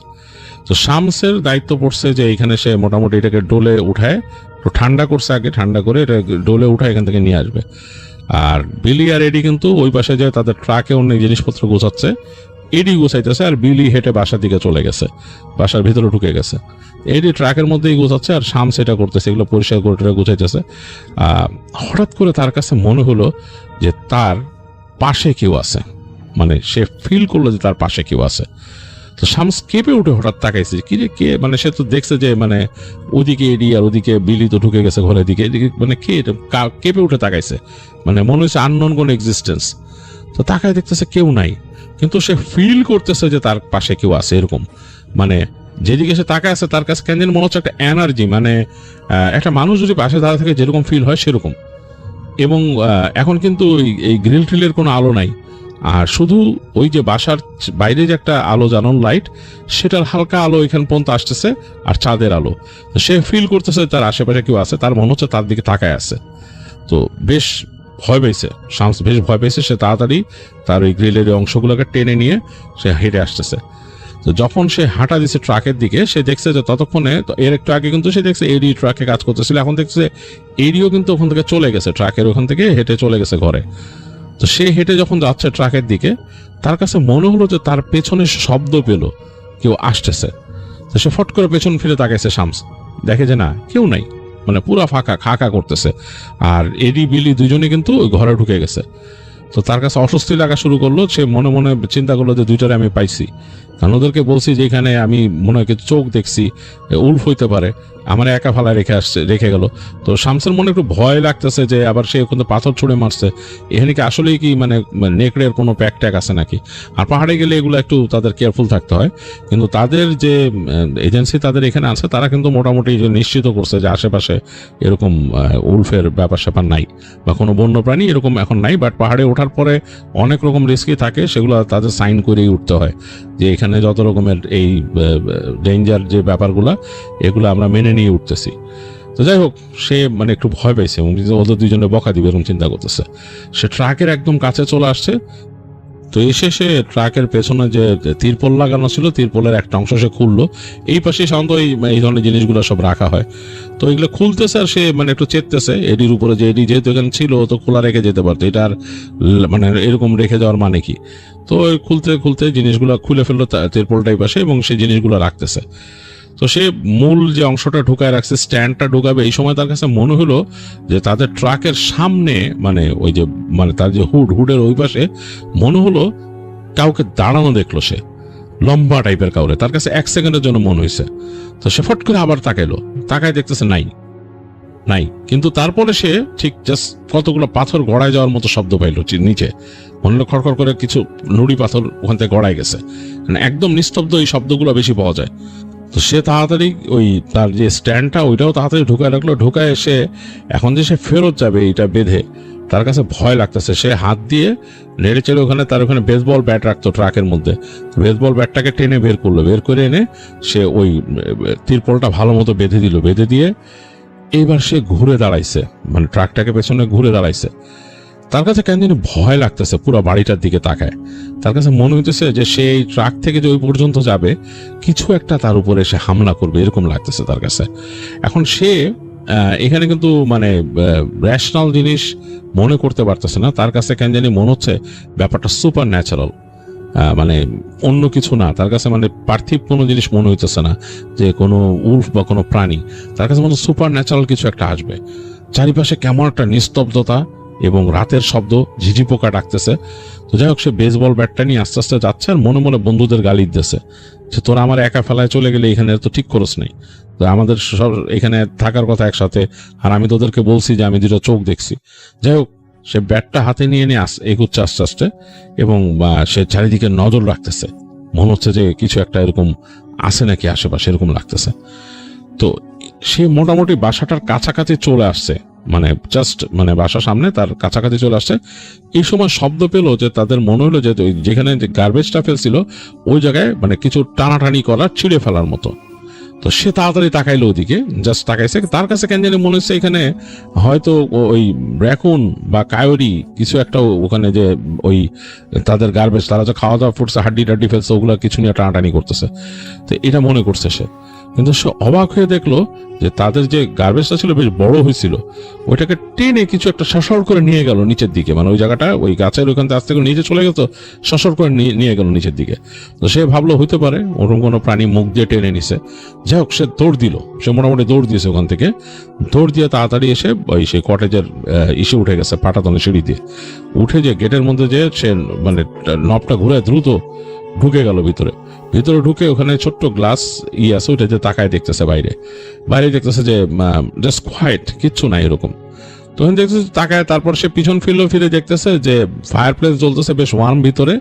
ওই ফায়ার প্লেসে কাঠ দিয়ে আগুন জ্বালায় দিচ্ছে বিলি, এবং বিলি খুব সুন্দর কাউচের মধ্যে শুয়ে তার গায়ের মধ্যে একটা পাতলা ব্ল্যাঙ্কেট নিয়ে সে মানে ঘুমিয়ে তলায় গেছে, ঘুমাচ্ছে। তো এটাতে শামসের আর একটু রাগ উঠলো যে এটা কেমন কথা, খাওয়া দাওয়া করছি, ভিতরে আসছি, গল্প করবি, কিচ্ছু না, এনে এসে শুয়ে পড়লি এরকম। তো সে মানে কাছে গেল, বিলির কাছে যেয়ে এসে এরকম বেসবল ব্যাটটা দিয়ে বিলি এরকম খোঁচা দিল।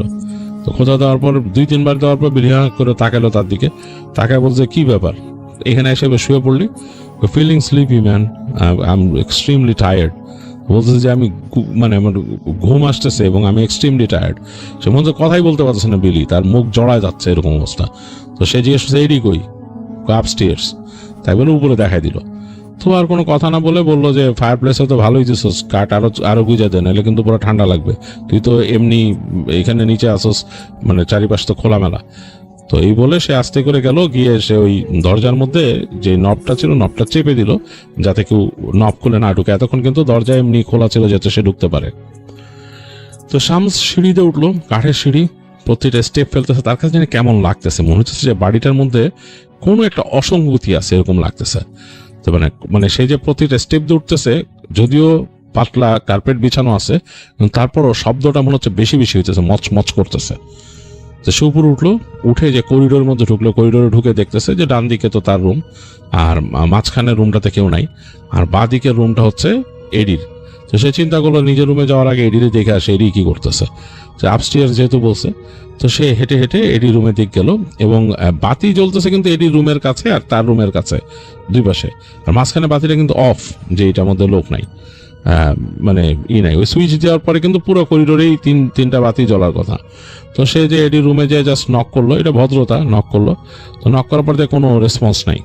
তো 2-3 বার নক করার পর কোনো রেসপন্স নাই। তো সে কি মনে করে ফ্রেন্ড, তো সে আস্তে করে নবটা আস্তে করে ক্যাচ করে ঘোরায়, দরজাটা খুললো।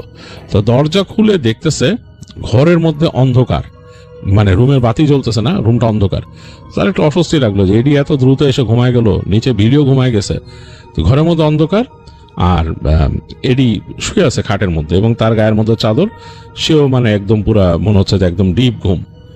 তো সে একটু শামসের একটু মনই খারাপ হইলো যে কি ব্যাপারে, তো দুজনের ঘটনা কি, দুজনে এসে শুয়ে পড়ছে, একটু মন খারাপ হইলো, চিন্তা করলো ওরা উঠাবো।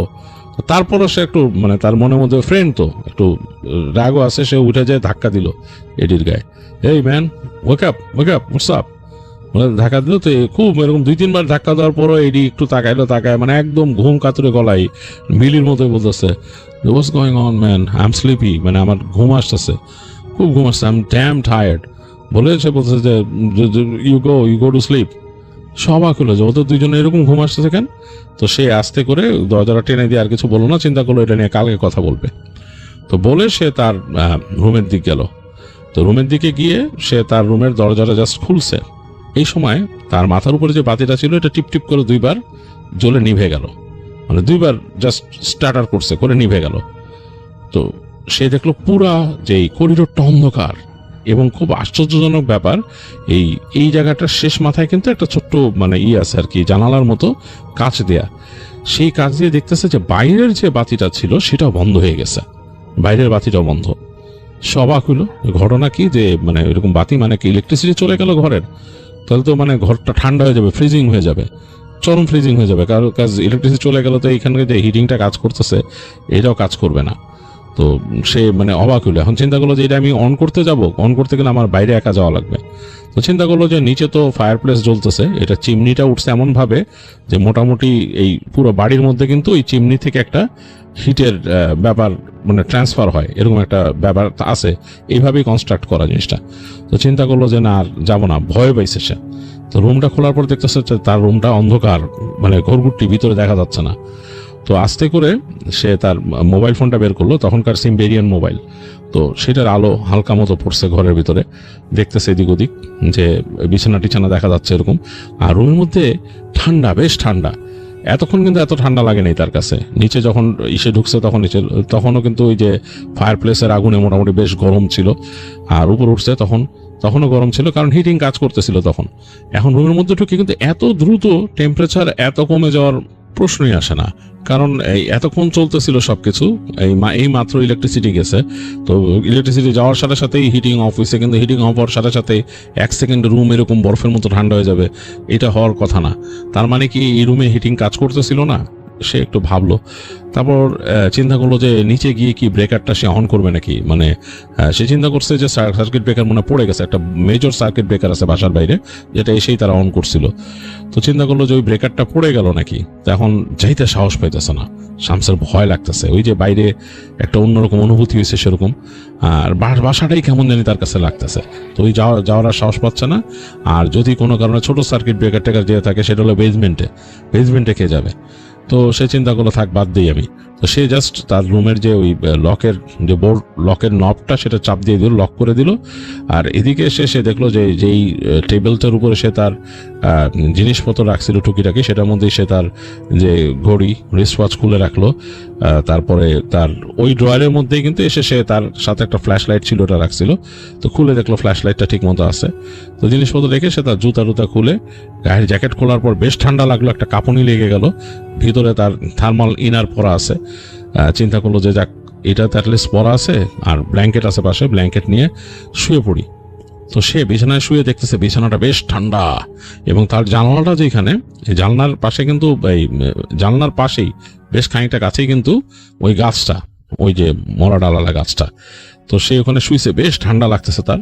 আর ব্ল্যাঙ্কেটও আসলে বেশ মোটা, যে তা না, নর্মাল ব্ল্যাঙ্কেট। তো চিন্তা করতেছে যে আমার কি মানে শীত মানে মানবে এটাতে। তো সে চিন্তা করতেছে একবার যে জ্যাকেটটা সে পরে নিবে নাকি। তো যাই হোক, তারপরে ওইসব চিন্তা বাদ দিয়ে চুপচাপ শুয়ে থাকলো ব্ল্যাঙ্কেট টেনে। তো এক সময় মোটামুটি একটু তার মানে সহ্য হয়ে আসছে ঠান্ডাটা, এরকম অবস্থা। আর নিচে তো ফায়ার প্লেস জ্বলতেছে, ওইটার থেকে তো ওই যে বললাম যে বাসার মধ্যে সেন্ট্রালি হিটটা কিছুটা ছড়ায়। যাই হোক, এই ঠান্ডার কারণেই শামসের চোখ লেগে আসলো, এক সময় ঘুমায় গেল সে।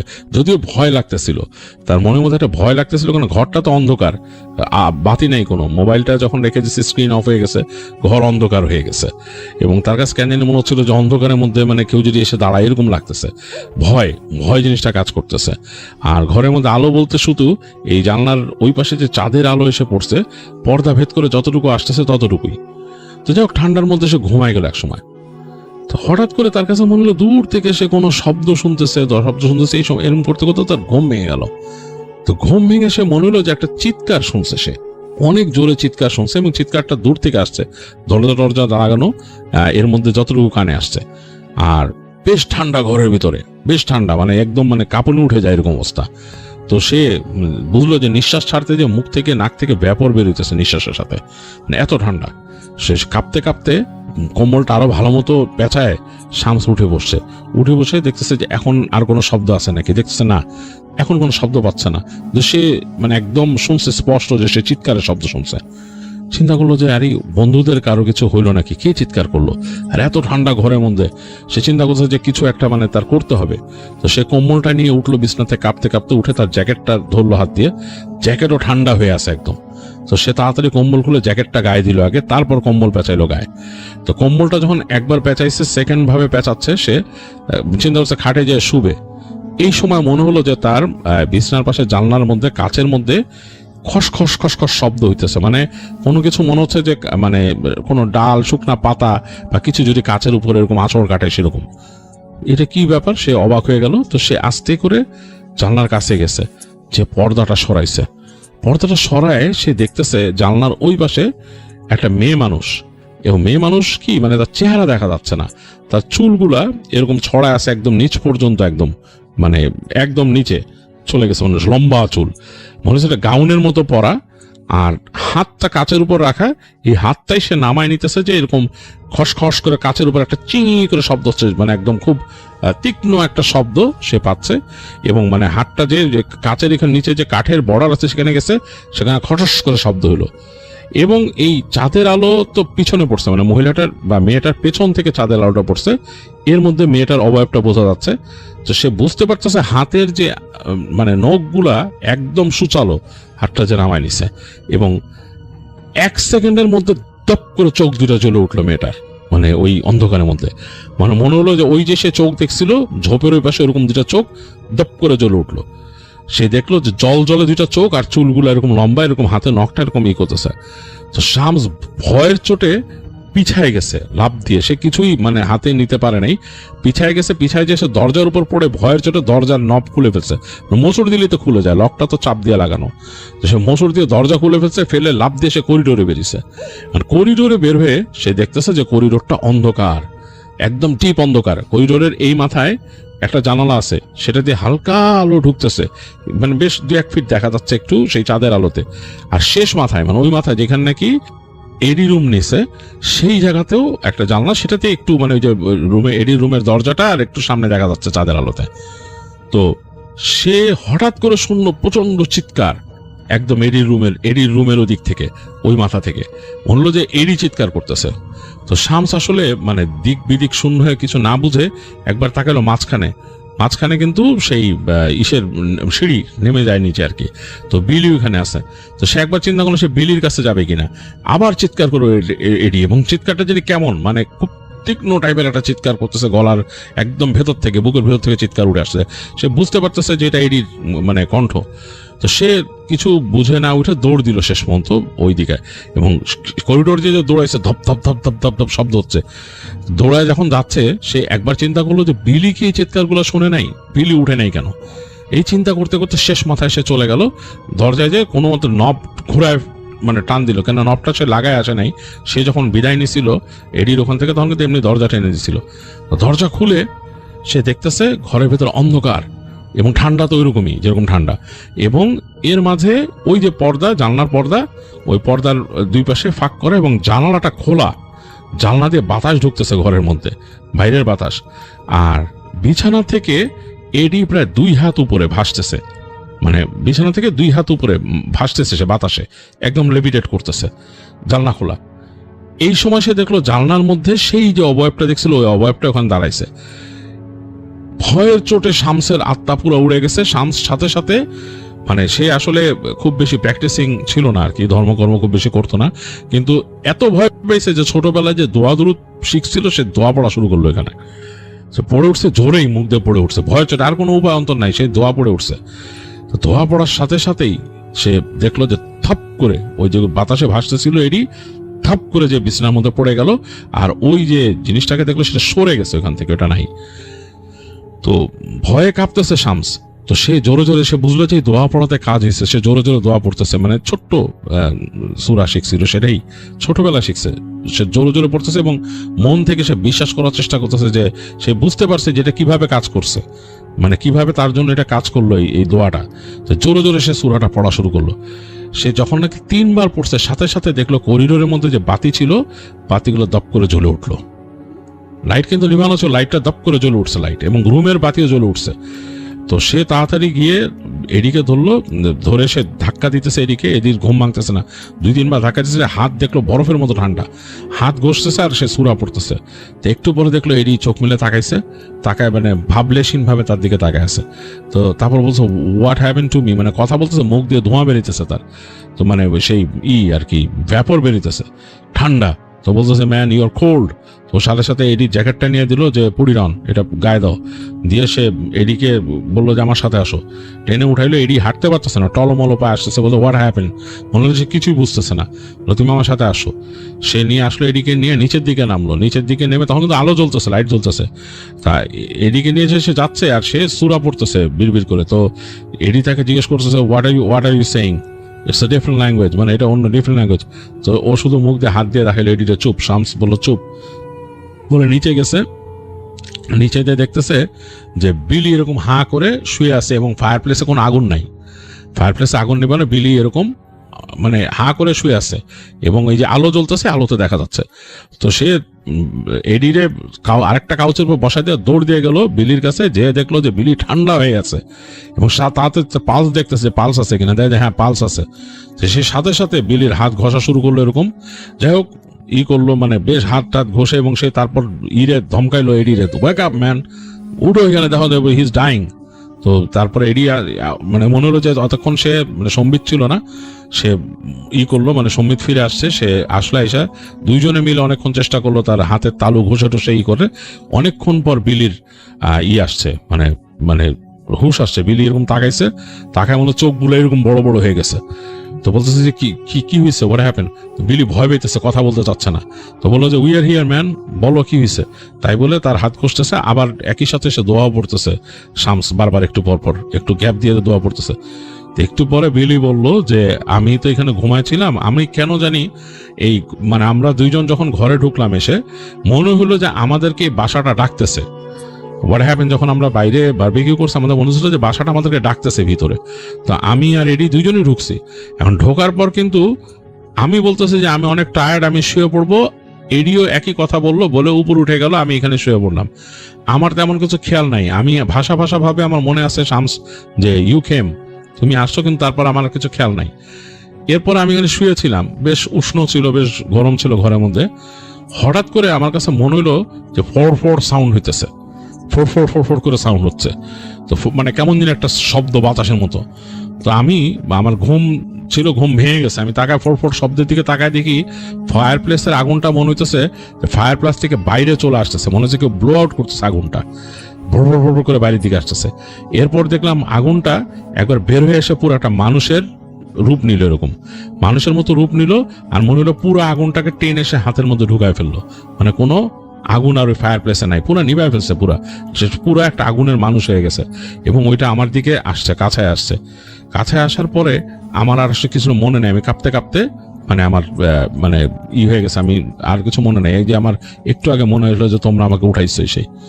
তো এটা যখন বলছে বিলি, এটা বললো, সাথে সাথে তারা শুনতেছে উপরতলা থেকে হাসির শব্দ, মানে এত ভয়ঙ্কর কণ্ঠে হাসি, মানে না এটা কোনো পুরুষ না এটা কোনো মানে মহিলা, এবং হাসিটা কেমন জানি মানে ভয়ঙ্কর টাইপের একটা হাসির শব্দ। তো তিনজনে মিলে ভয়ে একসাথে বসে ওইখানে মানে একদম থরথর করে কাঁপতেছিল, কিছু করার নেই। এবং শামস জোরে জোরে দোয়া পড়তেছে, এবং যখন দোয়া পড়তেছিল তখন শব্দ পাইতেছে উপরের মধ্যে এদিক ওদিক কিছু উড়ায় মারতেছে, মানে ভেঙে ফেলার মতো এরকম একটা অবস্থা, উড়ায় মারতেছে এরকম অবস্থা। তো মানে বেশ ভয় ওরা তিনজন সময় কাটাইলো, এবং অনেকক্ষণ, কতক্ষণ চলছে এটা বলা যায় না। শামস মোটামুটি দোয়াই পড়তেছিল, এবং ওরা দুইজনও নাকি বসে বসে তাদের মতো মানে রিলিজিয়াস চিন্তা করতেছিল, এবং ওদের মতো বিবলিক্যাল যে ইগুলো আছে ওগুলা তারা মনে মনে মানে করতেছিল, রিসাইড করতেছিল। তো যাই হোক, এক সময় এগুলো থামে। তো তিনজন ততক্ষণে মানে ঠান্ডায় জমে গেছে পুরা, এরকম অবস্থা। আর এর মাঝে নাকি আবার বাতি বন্ধ হয়ে গেছিল, আবার আসছে, আবার ফ্লিকার করতেছিল বাতি, এরকম অবস্থা। তো অনেকক্ষণ পর মানে আবার বাতি স্টেডি হয়ে গেল, লাইটটা স্টেডি হয়ে গেছে, এবং ওই যে হিটিং সিস্টেমটা অটোমেটিকলি কিক অন করছে।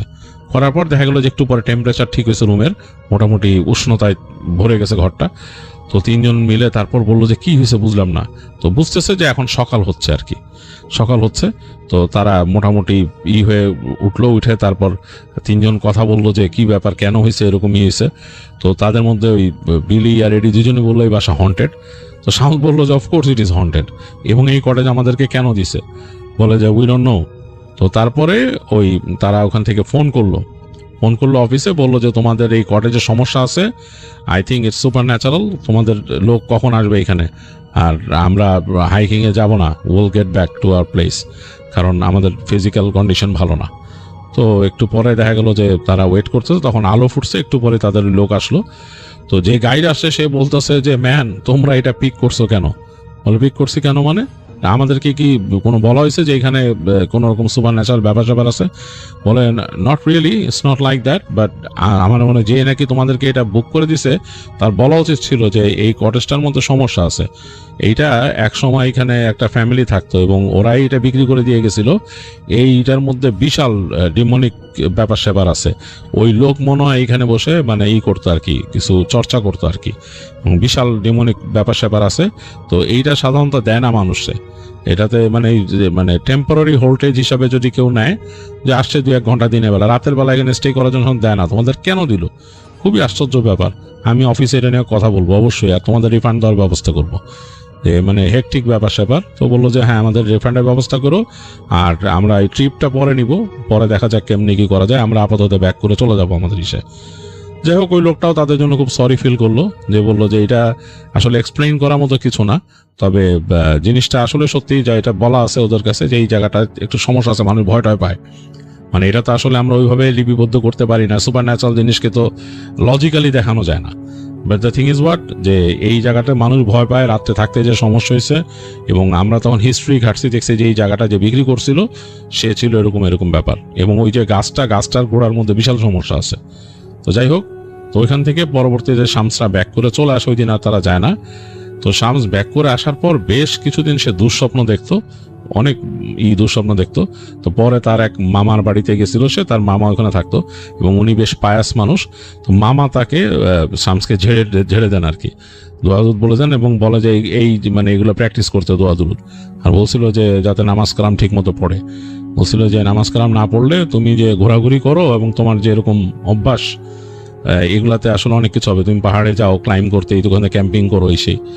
তো যাই হোক, শামস মামার কাছ থেকে ভালো শিক্ষা নেয় এবং এরপর থেকে শামস যতবারই ক্যাম্পিংয়ে গেছে সে কিন্তু সবসময় দোয়া দুরুদ পড়ছে, এবং সে তার এরপর থেকেই মোটামুটি প্র্যাকটিসিং হওয়া শুরু করছিল। তো যাই হোক, এই ছিল শামসের ঘটনা। আমার কাছে বেশ ভালো লাগছে ঘটনাটা, আমি বেশ এনজয় করছি, কারণ আমি বাইরের পরিবেশগুলা একেবারে রিলেট করতে পারতেছিলাম।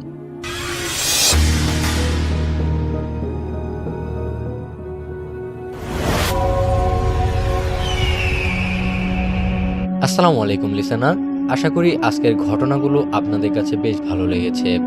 এরকম ভয়ানক ঘটনা শুনতে এখনই এই চ্যানেলটি সাবস্ক্রাইব করে সাথে থাকা বেল আইকনটি অন করে ফেলুন।